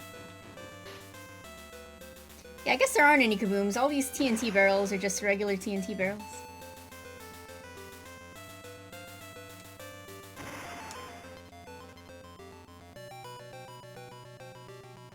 Maybe there's like one kaboom at the very end, and that's how they get me. I won't be expecting it. At least Hothead Bop is in this game. There's some songs that didn't make it at all. Like the music for the jungle levels, as you can see. How do I get up there? Is there like a hook? Yeah, there is. Bonus? Or just shortcut? Just shortcut but a bunch of coins. We take those. Why do I like... I've been like really enjoying these levels. I don't know, like... They put some effort into these. They actually feel like a reward. Maybe not a Fiery Furnace so much, but these others have been pretty fun.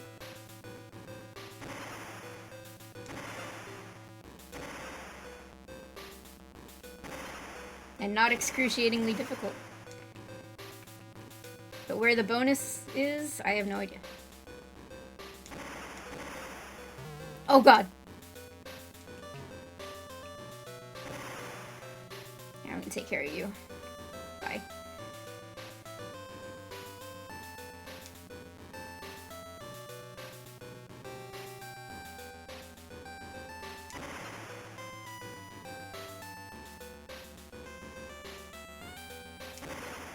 Okay. You know what? I didn't even know that was there when I started shooting, and I just ended up there. That was awesome. Which one first? This one? Maybe not. I don't know if that was a good idea. Well, alright. Well, I don't know where I am now, but I have to get back. Okay, easy. Dude, these bonuses have been so free to find. Okay, let's go down first. I am once again beefing it.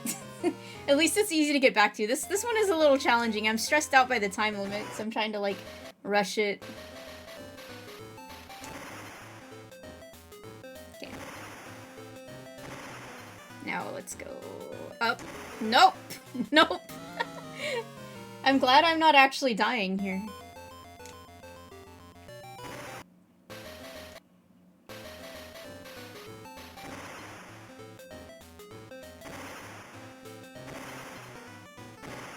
Well, we'll get this eventually. I got all the time in the world, you know?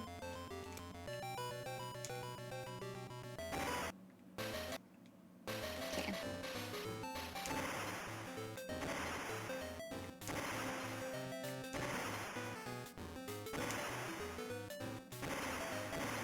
Easy. First try. It was not my first try. Where is the... It's over here. Dude, the timer disappeared for a second. Get over there! No!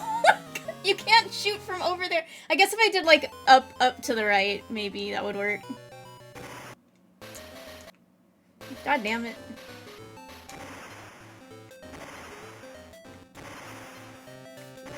Okay, now we go back this direction.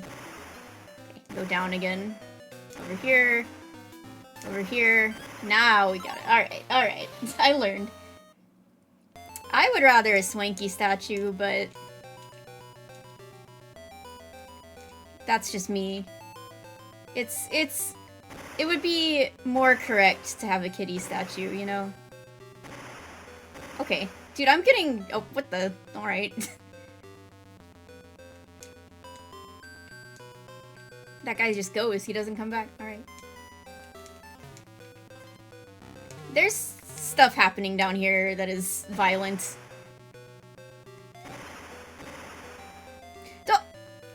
Alright. No, alright. These have all been, like, easy. Relatively.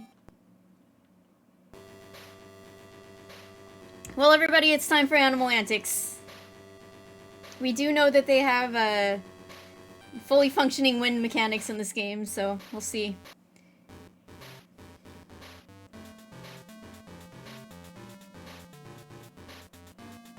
Is Swanky actually Kitty's father?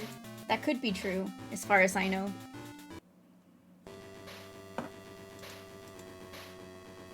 Which would also make him Chunky's father, of course.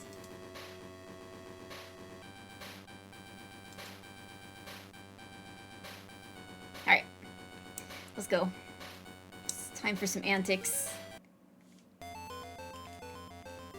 feel like we haven't seen Rambi in quite some time in this game. I guess he was in Castle Crush, which had a different name in this, like, Dungeon Danger, I think it was called. Maybe he wasn't. I don't remember. Because that level was, like, totally different.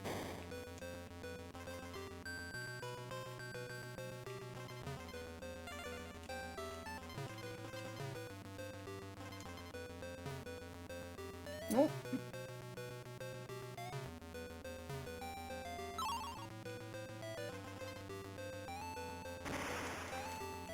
If we end up beating this, you know, in just like an hour or something, I'm probably just gonna combine this video with the last one when I upload it to YouTube. Well, there's probably like a lot of stuff down there that I'm... Maybe the bonus is down below me. Oh god. Or not, it's just a pit. I couldn't... You know, I should have just taken the damage boost from jumping on the flitter, because otherwise I was just gonna die. Hi, Sage.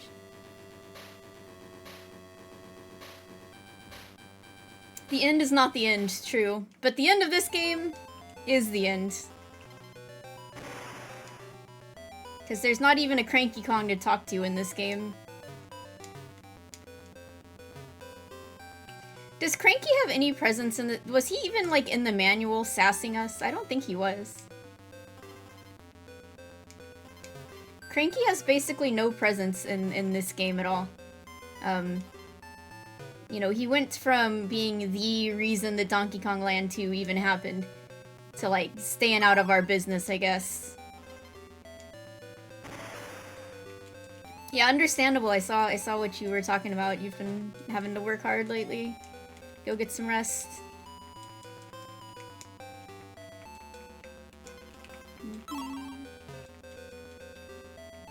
Alright, you know what? I made the different decision this time. Bonus up here. No, it's an O! I got baited by the O.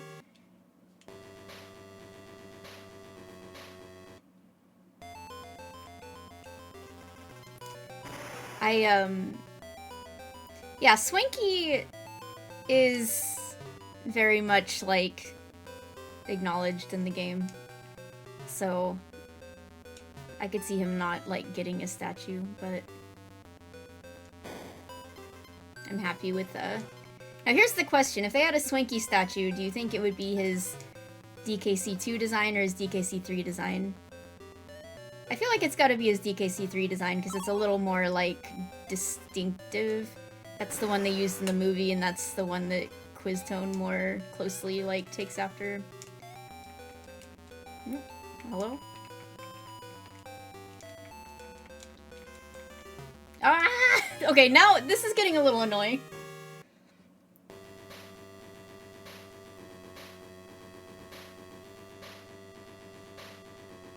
Yeah, they have the Swanky event. And, you know, 2 statues, one of each of his designs. What would they call that event? And where would it take place?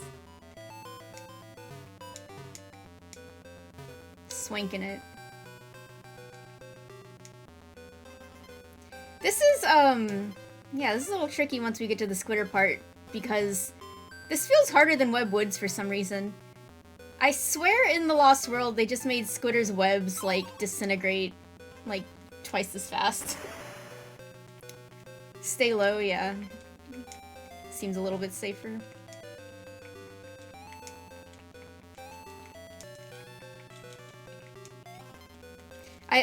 Once again, for those who have not been here before when I was playing this, if you don't know, you know, Squitter doesn't have, like, 2 different types of webs in this game. He only has the one, and, you know, it's the attack one. But to flatten it out into a platform web, you have to press select, and it's fucking awkward. And I can't believe it, but over time from playing this, I've kind of gotten used to it. But it's not great. I think when I go back to DKC2, I'm gonna be, like, trying to do weird-ass shit. Okay. Is he gonna come back? No? Okay. Oh my goodness. My phone is still on the floor, by the way. Hang on.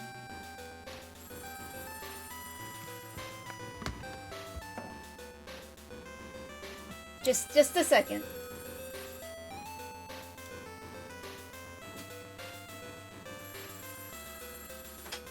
Yeah? I beat Clobber Carnage. There were lots of clobbers. No, clobbers are the ones in the barrel. Clobber, what do you think a clobber is?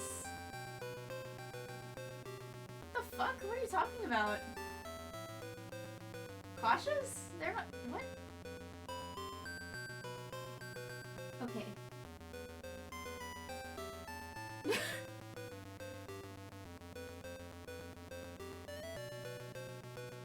Victor, I gotta get back to the game.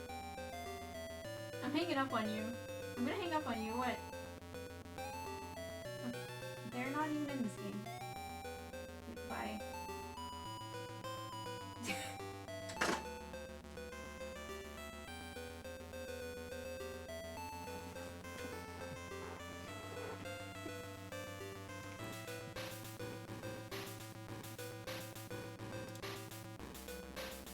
Hello. Victor was, trolling me about some, I don't know.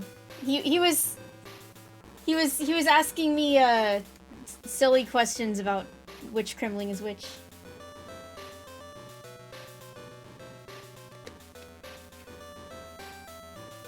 Hi, Kevin. I do need to put it back on the desk so I can actually, like, grab it without having to get up.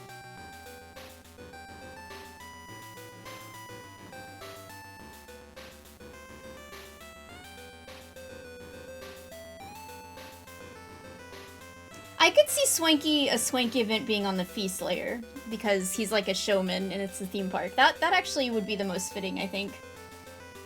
I don't know where the zebra one is gonna be, because I already used the zebra's homeland, so maybe they'll just have another one there, I don't know. Bruh. The phone call messed me up. I was in such a good groove. And he distracted me.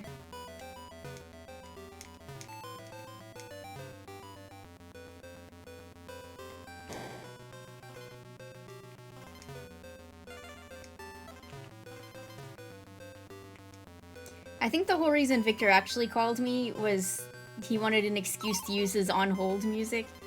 Because the phone is hooked up to, like, this digital system, and you can literally, like, he has set it up to, like, play hold music if you want to, so he literally put me on hold for a moment, and it was like the Super Mario 64 file select music.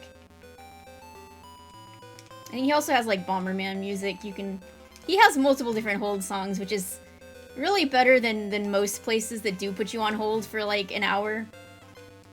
I've spent plenty of time in my life on hold with like doctor's offices and stuff. And they just have like some like cheesy ass elevator music piano song, and it's just like a loop of like a couple minutes that you just gotta listen to the whole time. I am blaming the phone call. Hey, it's a convenient, you know, it happened, so I can blame it. Oh god.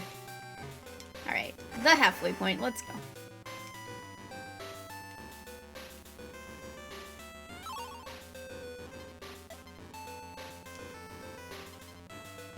So, it's Radley, who we're going to see later tonight, maybe. It's kind of interesting. I don't know. We're already at the Radley part, so I wonder if, you know, I was wondering if this level was going to change, you know, zones, like, change level archetypes, like, good old Animal Antics that we know and love does. I don't know if any levels that we've had so far actually changed what type of level they were, even in, like, a very minor way, like, you know, how Glimmer's Galleon at the end turns into the ship deck archetype with the, you know, little bit of rattle battle music preview, Snaky Shanty.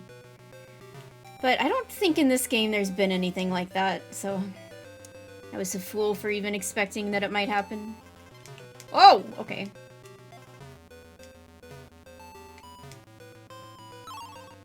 So that means we're not getting the Squawks Bramble part, I guess. Yep, that was just it. We did not find the bonus, though, so we gotta go back in. That was, you know, Animal Antics without the Squawks part is nothing. It's nothing to me.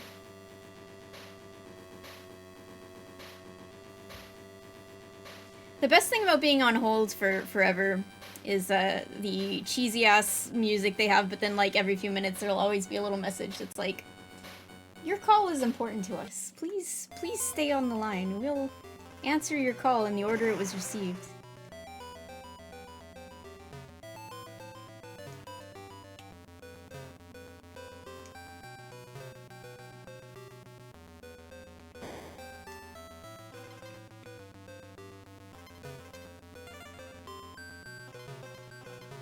So I'm sure the bonus is going to be just like down low somewhere. I don't know. It's gonna be... I'm sad that I didn't go like perfect in the Lost World with finding the bonuses on my first try without having to restart the level and do it again, but you know. We got a good grade as far as that goes. So I kept low last time. This time we're gonna keep as high as we can maybe, and maybe you'll find the bonus up here. I'm gonna bonk off the ceiling! I can get saved.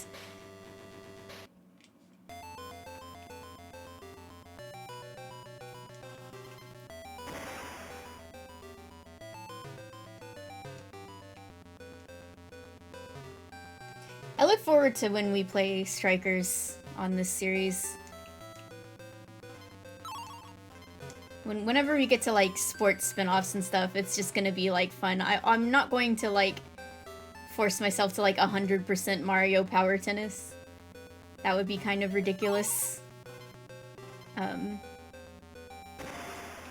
just playing as much as seems, you know, relevant.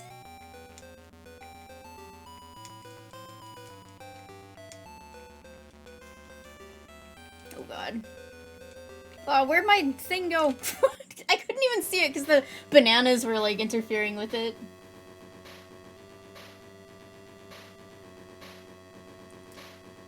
Why do you want me to play as Fly Guy so badly? I mean, I have no problems with that. Even though playing as a Shy Guy is kind of Victor's thing instead of mine, but... I think I liked Boo. I am pretty sure I played as Boo most of the time. Back in the... I played a lot of Power Tennis when I was a kid. I don't think I have it with me, because my brother has most of the GameCube games. And every time I try to ask him to give me one, he, like, always forgets whenever I go to visit. But I played a lot of it back in the day, but I don't really, like, remember who I used to main or anything. Hang on. Victor just did that, but he didn't even, like, message me or anything. Oh, he did. My raid thing is broken. Oh, hi, Giga. Thank you. Yeah, it is. Actually, all of my alerts have been broken on this layout for a while, and I need to figure out why that is. But thank you. Thank you. Thank you. Victor made sure that I noticed by sending me the PPPP alert. Shy Guy? Yeah, you're right. Fly Guy is pretty fly for a Shy Guy. I really loved Paratroopa in the N64 version. But was he in the GameCube version? I mean, probably. I probably played as Paratroopa a lot too.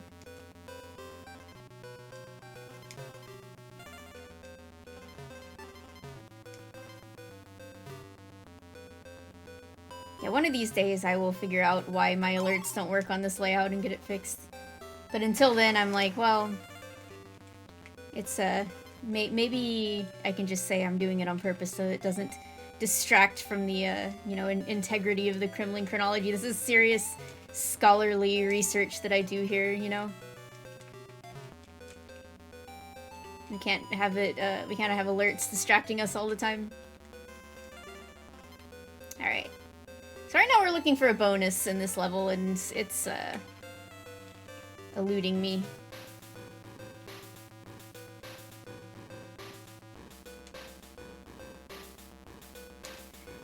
I'm respecting the land more tonight than I have been. The Lost World levels have actually been pretty good. And, you know, even if they kind of...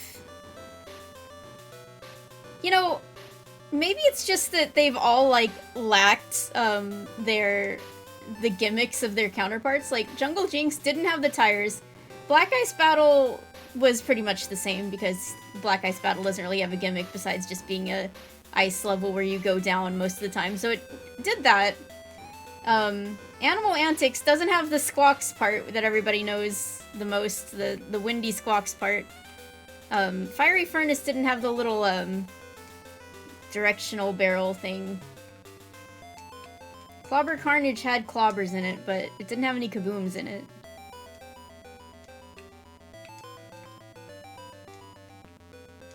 So maybe they just all seem really easy by comparison with their counterparts, because they are just, like, basic-ass levels, and they lack what made the other ones actually challenging or interesting.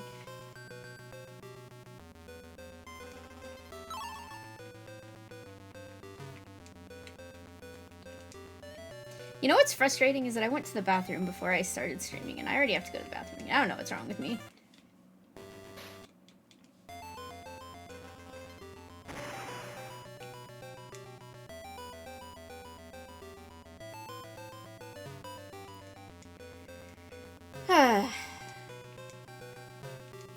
All of the bonuses in the other Lost World areas were really quite obvious. Like, you didn't have to look super hard. They weren't...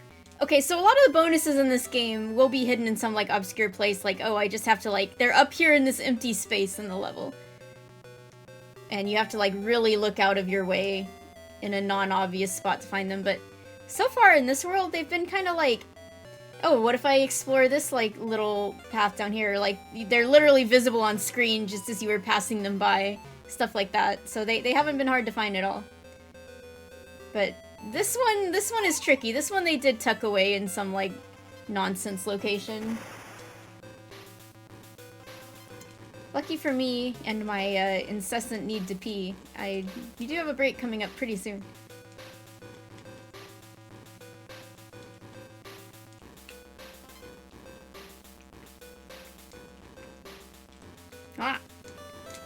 Oh, I'm fine. I don't need to bail out of this one.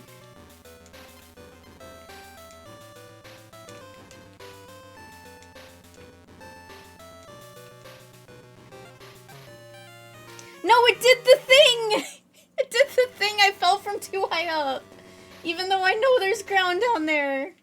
At first I thought I had like hit the kaboing and like gotten hurt or something, but then I just like straight up died instead of just taking damage. I'm like, okay.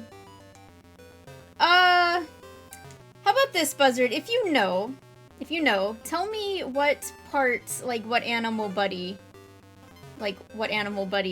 section the bonus is in. That would help me a lot.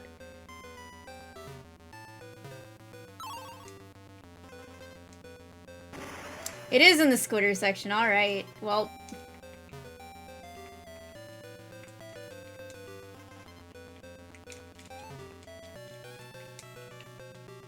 This time I'm gonna try to stay super low, and maybe it's down here, even lower than I was before.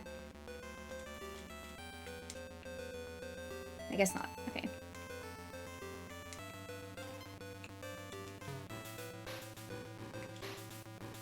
Well, maybe it's down there. The kaboings are trying to tell me. I don't think so.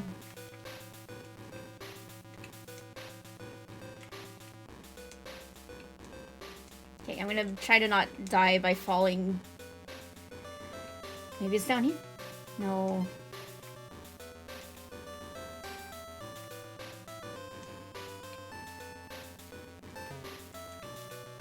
How much Squitter section can possibly be left?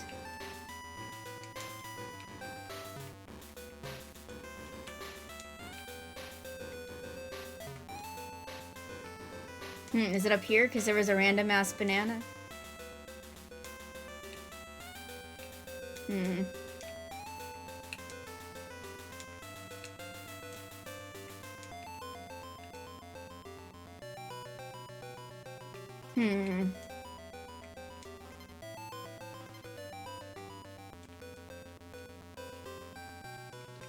Oh, what happened? All right.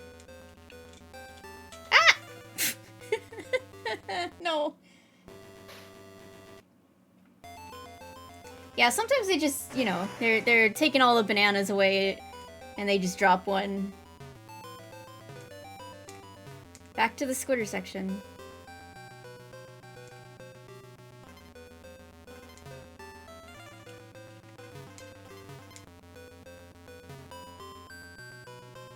This is still nothing compared to how long it took me to find the stuff in Bramble Blast.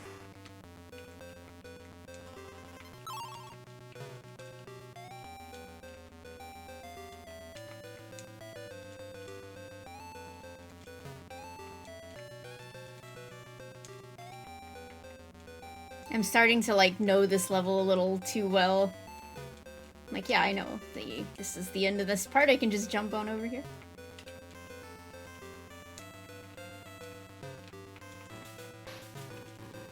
Okay, so I think this is just where I'm almost back to where I was. There's, like, another... Yeah, here's the random banana. Let's go lower down this time, maybe. Wasn't there, like, just a zinger right here? I guess I got them. I don't know. Oh! This is... That's something... Yep, I found it. I found it.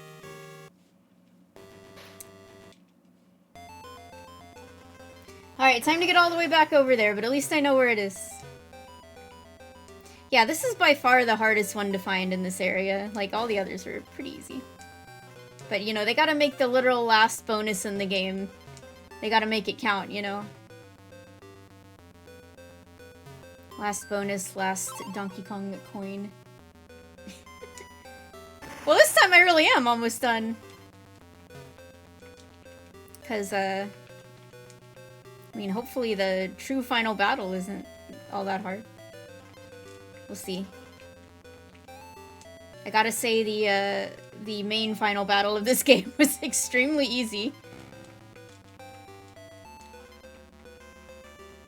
And short.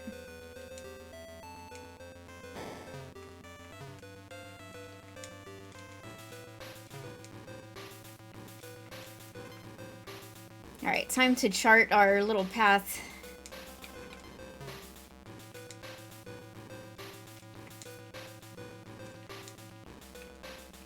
I'm just gonna do this. Alright.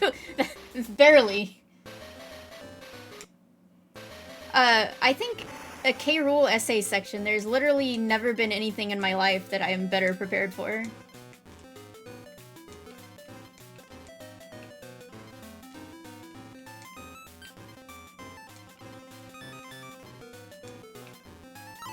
Alright. It's done. Okay, perfect. I need to go to the bathroom. And then we'll do the final battle, and then I guess I will go upstairs and get the Switch too, and we'll play some Bonanza. Alright. I'll be back in just a few minutes.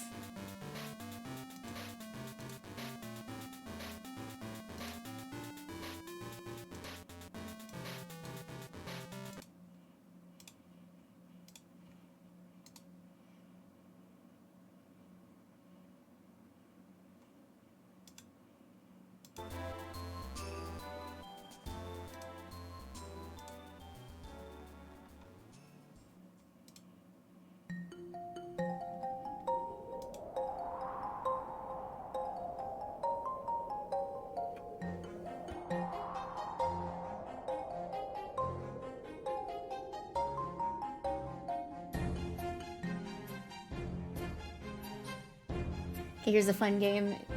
I don't know who can even hear this right now who's not in ads, but since the name of the game doesn't show up and there's no album art, can you tell me what game this is from?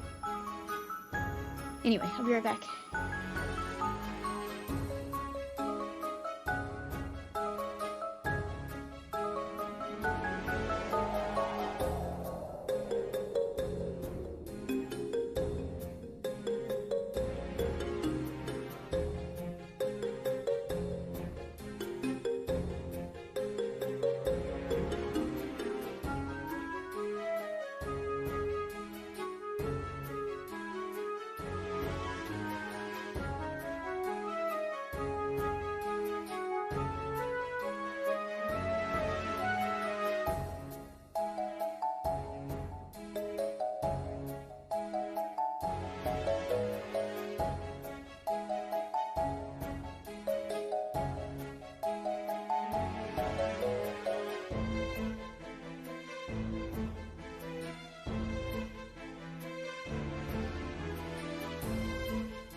The first song was from Miss Pac-Man Maze Madness.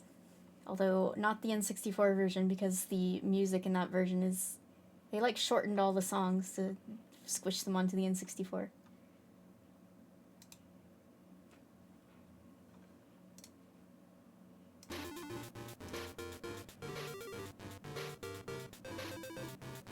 Should have got myself some more water too while I was out. Oh well.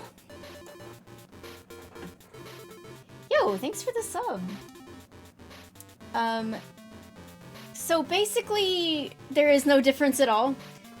Tier 2 and 3, back in the day, like back in the early days of Twitch affiliates and stuff, we could only have like one emote. And if you like were tier 2, then tier 2 has its own emote. So it's like, wow, I get like an extra emote. I get double the emotes. And then tier 3 also has another exclusive emote. But now that we're allowed to have like 50 emotes, it doesn't matter at all anymore. Tier 2 and Tier 3 are just like, I really want to extra support you and give you extra money, so it's fine to not sub at Tier... I don't know if I have anyone subbed at Tier 2 and Tier 3. I might have a few people. But it's totally unnecessary.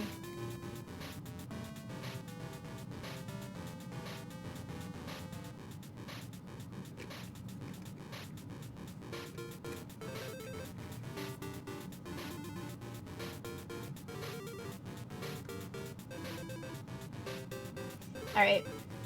Let's do this, I guess.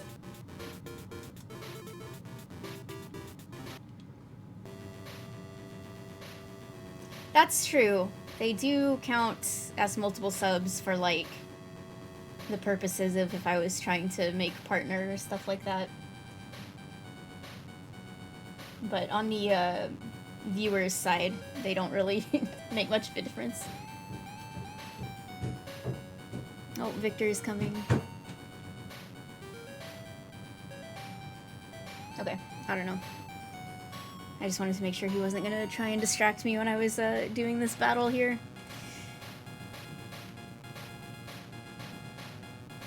Alright, here we go. Oh, Crocodile Core is just the lava. It's just the...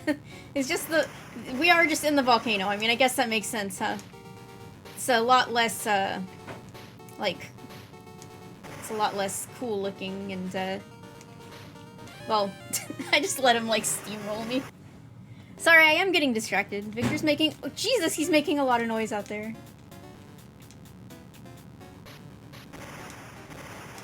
So, I'm guessing this one is going to be like the Donkey Kong Country 2 extra battle where we don't ever actually have to attack him at all except for the very end.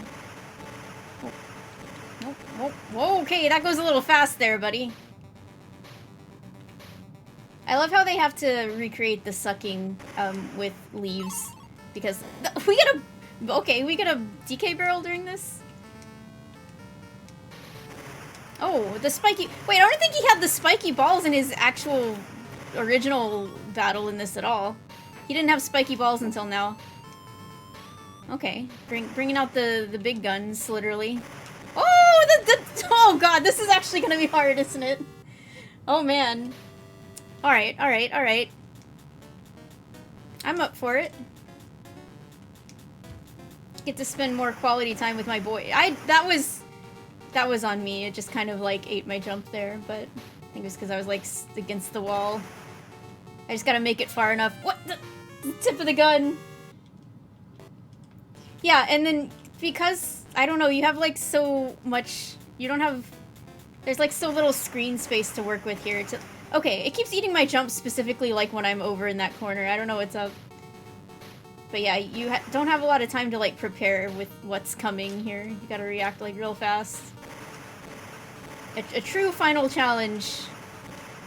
Dixie will make it a lot easier though, I think. So we, you know, just try not to lose her.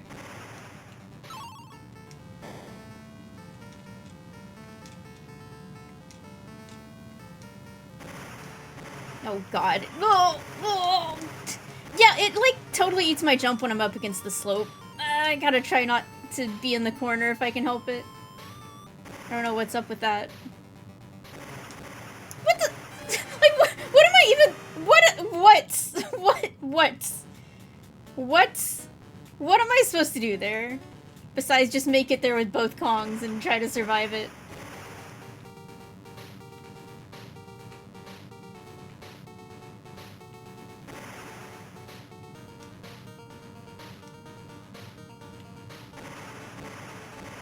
Oh.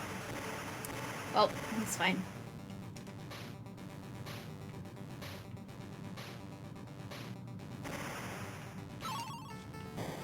Okay, let's whoa! I was trying to swap to Diddy, oh my god!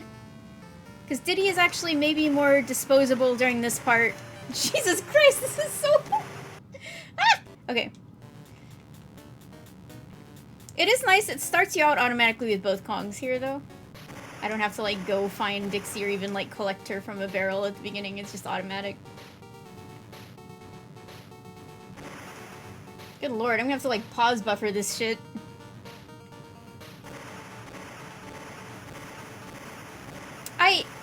I was ducking, but I guess once again the slope betrays me.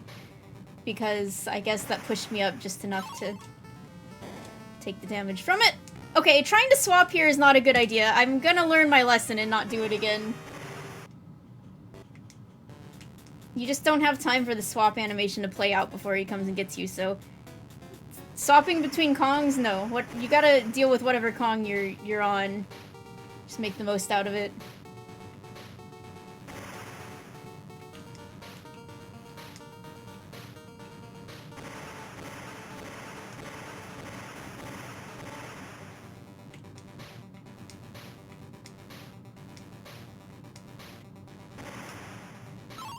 Alright, so we are gonna stay on Dixie.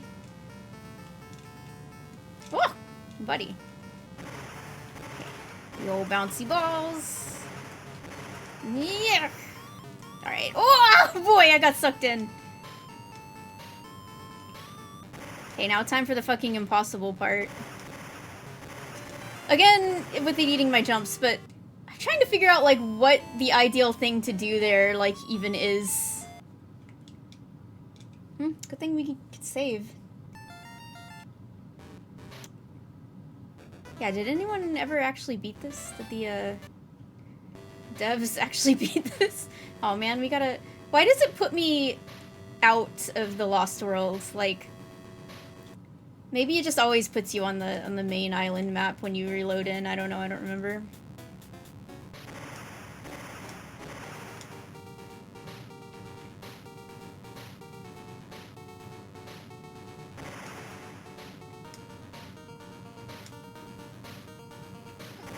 Sorry, this game's giving me the hiccups. Oh, dude, that was skill.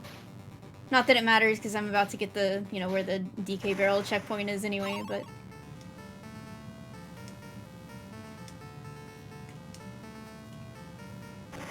Oh, but the DK barrel stays there. How long does it stay? This is huge. Okay, that's big. So if I make it through the first part without having taken any damage, that's a huge bonus. Okay. Yeah, just making it to that part with Dixie is... Oh god. Oh god. It's not over yet. Oh, that's over! Hold on. Where's my barrel? No, it was too close to the edge. Well, there's my barrel, I mean my ball, whatever. Ah! God damn it! Hi, BCF. The boy has never been harder, frankly. More difficult, I should clarify.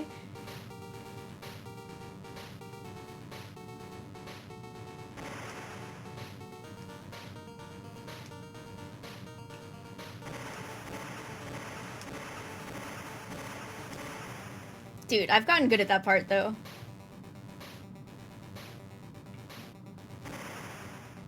Alright. Now, once again, I get to save this.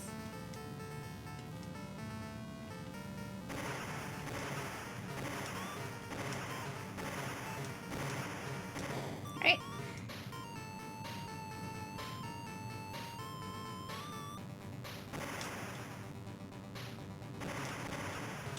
Fuck.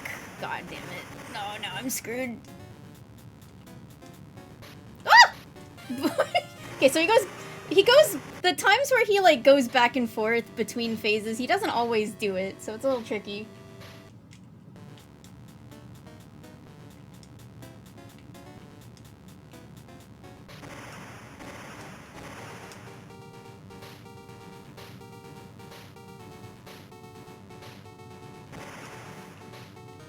The Donkey Kong Land 2 is a separate event, truthers will tell you that the reason the Crocodile core looks like this here is because all of the, like, actual, like, ancient relics and the cool, like, shrine part of it got destroyed when DKC2 originally happened, and now all that's left is this, like, volcano crater husk. My skill level is depleting.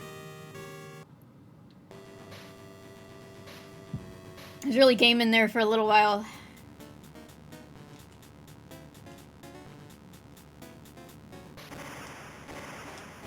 Now it's all gone.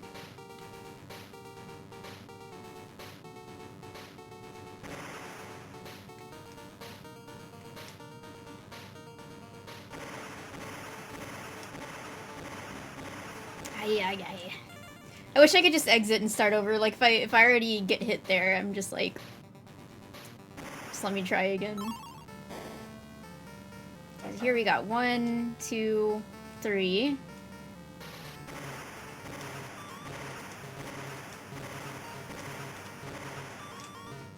Oh, baby! Skill, skill, skill! Okay, now it's 3 again? Nope, now he doesn't even do it. What the hell? I swear one of those should have hit me, but it didn't. Okay, now it's 3. Okay, alright. Ain't no way, though. I'm making it past the- like, what the fuck, man? Where you're just, like, not safe. Like, what are you supposed to do there? And this- it happens so quickly, and there's so little screen space to work with. Like, God. Alright. It's a lot, yeah. Captain K. Rool's bullet hell. Brog! What happened there? That's true, we've seen the end of it. We just need to get back there, you know?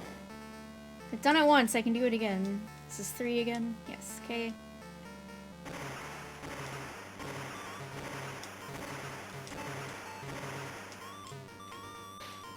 I gotta say though, every time I make it through one of these phases without taking damage at this point, I feel like an Omega gamer.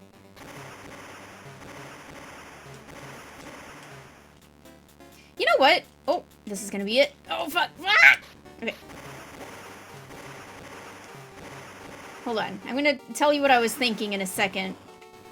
But I gotta do this first. Get him? Do I got him? Alright. We did it, guys. We beat it. And that's the end. We put Crocodile Isle out of its misery. This was not its finest hour. Why they put that music at the end of the game, dude? Yo, I'm a better gamer than Mario. It's official. The island sank. The Kremling homeland is destroyed, and it's just like doodly doo doo doo. Oh no. Yeah. I mean, I guess if this was a separate event in the timeline, that their reaction to it would be a lot more jovial. It's like they've already seen it once, so they're, you know, they're like, yeah, whatever. Time for a jaunty little tune to celebrate that happening again. But no, I'm still on the side of this not being a unique event in the Donkey Kong timeline. We get the credits again. Or at least the character parade again.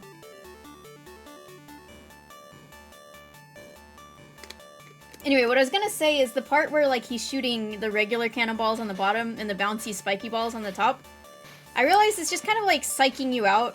And if you just concentrate on avoiding the spiky cannonballs that are bouncing, you're just kind of naturally going to avoid the... If you, like, jump over them, you're gonna naturally avoid the ones on the bottom, too. It's only more complicated if you're trying to, like, duck under those, but if you're, like, trying to jump over them all the time, then it's really not that bad. Just, like, just concentrate on the spiky ones and you'll naturally avoid the regular ones. Whew! Okay. That was, there he is! There he is again. But yeah. You know, what I said at the very beginning of streaming this game when we were looking at the instruction manual hasn't changed. There's no reason to consider this a separate event that actually happened because nothing in the in-game story or the instruction manual or anything, like, is trying to make you believe that this is in any way a sequel to DKC2. This is just obviously a Game Boy version of it. And I know that was, like, against the philosophy they had for making Donkey Kong Land, where they were like, this is definitely a separate game. It's not going to be just Donkey Kong Country on the Game Boy, which they did do eventually, but, you know, we're gonna have this be its own separate adventure that's very unique in a lot of ways, and is a definite, like, chronological follow-on to Donkey Kong Country. But that's not the same philosophy they had when making this game. This game is clearly just a downgraded version of DKC2 on the Game Boy, and it's mostly the same. You know, it has like all the same levels, you know, they have different layouts, but only a few of the levels have different names and stuff. So it's, you know, if even in the instruction manual they had said just like one line that was like, you know, Captain K. Rool is back and he raised Crocodile Isle from the depths of the sea to try it one more time, then we'd have to deal with it being a separate event, even though it sucks and even though it's, you know, not very glory. There he is, there's the Nips. But because it doesn't even, like, go so far as making a half-hearted justification for it being a separate event, then there's no reason for us to treat it like a separate event. It's not. It's just a retelling. So the Kremling Kronology, as we know it currently... Look at that guy, he's chomping his heart out. So far there's only three events that we've covered. It's, you know, the initial banana heist, the Donkey Kong Land, which is the wacky fourth wall breaking adventure, and then the kidnapping of Donkey Kong and the fall of Crocodile Isle, which is comprised of both Donkey Kong Country 2 and Donkey Kong Land 2, which are two different retellings of the same event. Not two separate events.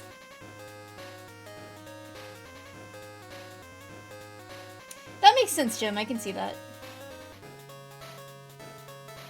If Donkey Kong Land 2 was a timeline splitting event, yeah, Donkey Kong Land 2 takes place after Donkey Kong Land and just like the Game Boy dimension where Donkey Kong Land was such a success that not only did they prove they could have a good adventure on the Game Boy, like Cranky was daring them to do, but it was so successful that they only had adventures on the Game Boy from that point onwards. Alright, well...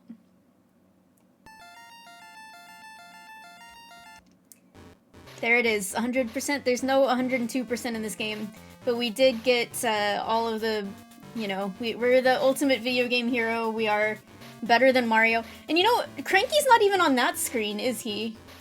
I think it's mentioned, like, in the instruction manual. They're still called Cranky's video game tokens or whatever, but I don't think that Cranky even, you know, intercedes in the manual to give his sassy commentary, so this is a... As far as the chronology goes, this is the game with the least Cranky presence so far. And you know, maybe that's why it's been the least good one so far, you know, without Cranky in the mix. He's really the secret sauce that holds the DK series together and gives it its quality, you know? Without Cranky, everything just falls apart. But, yeah, so I'm probably going to just take this... When I upload these to YouTube, I'm just gonna, like, stick this one on to the end of the last session, because this one's pretty short. I wouldn't want to really just upload, like, an hour and 15-minute long video. Only an hour and 15-minute long video on YouTube. Pathetic. So, I'm gonna go get the Switch 2, because we're gonna play the Radley event. I'm probably gonna, turn my webcam off for that, but I am wearing my, like I showed before, this snake bracelet that I got. My good luck charm for the Radley event. Yeah, Cranky was too busy taking it to the fridge to participate in this game. But you know, I'm glad to say I finally 100%ed this game. I don't think I'll ever want to do it again in my life. Like, that wasn't really worth it to see Crocodile Isle collapse and get a funny little bonus song at the end, but yeah, I'll just stick to doing it in Donkey Kong Country 2 instead. Good night, Diver. Now the question is, if this is just a retelling of DKC2's events, is there anything, like, new that we learn from this version of it? Like, is there any edifying material that, you know, if we take what we learned from this game, maybe it's that, you know, Glimmer was not destined to be long for this world, and that maybe the fact that in this game he is replaced by barrels and does not actually exist is telling us that Glimmer died shortly after the events of Donkey Kong Country 2. I don't know. That's depressing. I don't wanna believe that. You know? But I'm just trying to think of things that we could gain from this experience. There's not much. Okay, well, I'll put on some music for you. I'll be back in a few minutes. I gotta get the Switch 2 set up, because it's not down here right now. So, enjoy basking in my 100% completion. That's true. Squawks was not in Animal Antics in this. You know, maybe... Okay, how about this? Okay. Donkey Kong Country 2 that's an event that actually happened in the Kong's world. And then maybe this was the game they made about it. Like, you know, they made a game telling the events of Donkey Kong Country 2, and that was what this was, Donkey Kong Land 2. This is the game that the people in the universe are actually playing, and Squawks saw that they took him out of the Animal Antics part, and he was really pissed, and that's why, you know, he stewed in it for a little while, and then by the time DK64 rolled around, he was like, you know what, I'm not helping you, Kongs, I'm not taking you anywhere, I'm not carrying you around unless you're Tiny, who's already extra small Tiny. He got mad about it. And yeah, Glimmer was written out of this entirely because they didn't want to, you know, cause kids blindness and epilepsy. So that's that makes sense. Yeah, this is the game he's playing on his 3DS. I'm so sorry for Donkey Kong. Taking a break from returns to play this. I would rather awkwardly stare Professor Chops directly in the eyes for like 10 minutes straight than play some of the levels in this game. But anyway, I'll be back in a few minutes. Yeah, actually Big Lockjaw paid like an excessive amount of money for like the Lockjaw sponsorship of this game. Like the Lockjaw Coalition paid up the big bucks to get their theme song plastered everywhere in this game as like advertising and to completely write Snapjaws out of existence. Hi Team Major, you got here just in time for me to switch games because I beat this. And oh, by the way, tomorrow we will look at Nintendo Power coverage of this game. So that'll be tomorrow afternoon. Since I hadn't even talked about that yet, but I gotta get that done pretty quickly because I'm going on a trip starting Tuesday. So we gotta do that this weekend. So I will do that so we can be done with Chapter 2 before I go on my little vacation.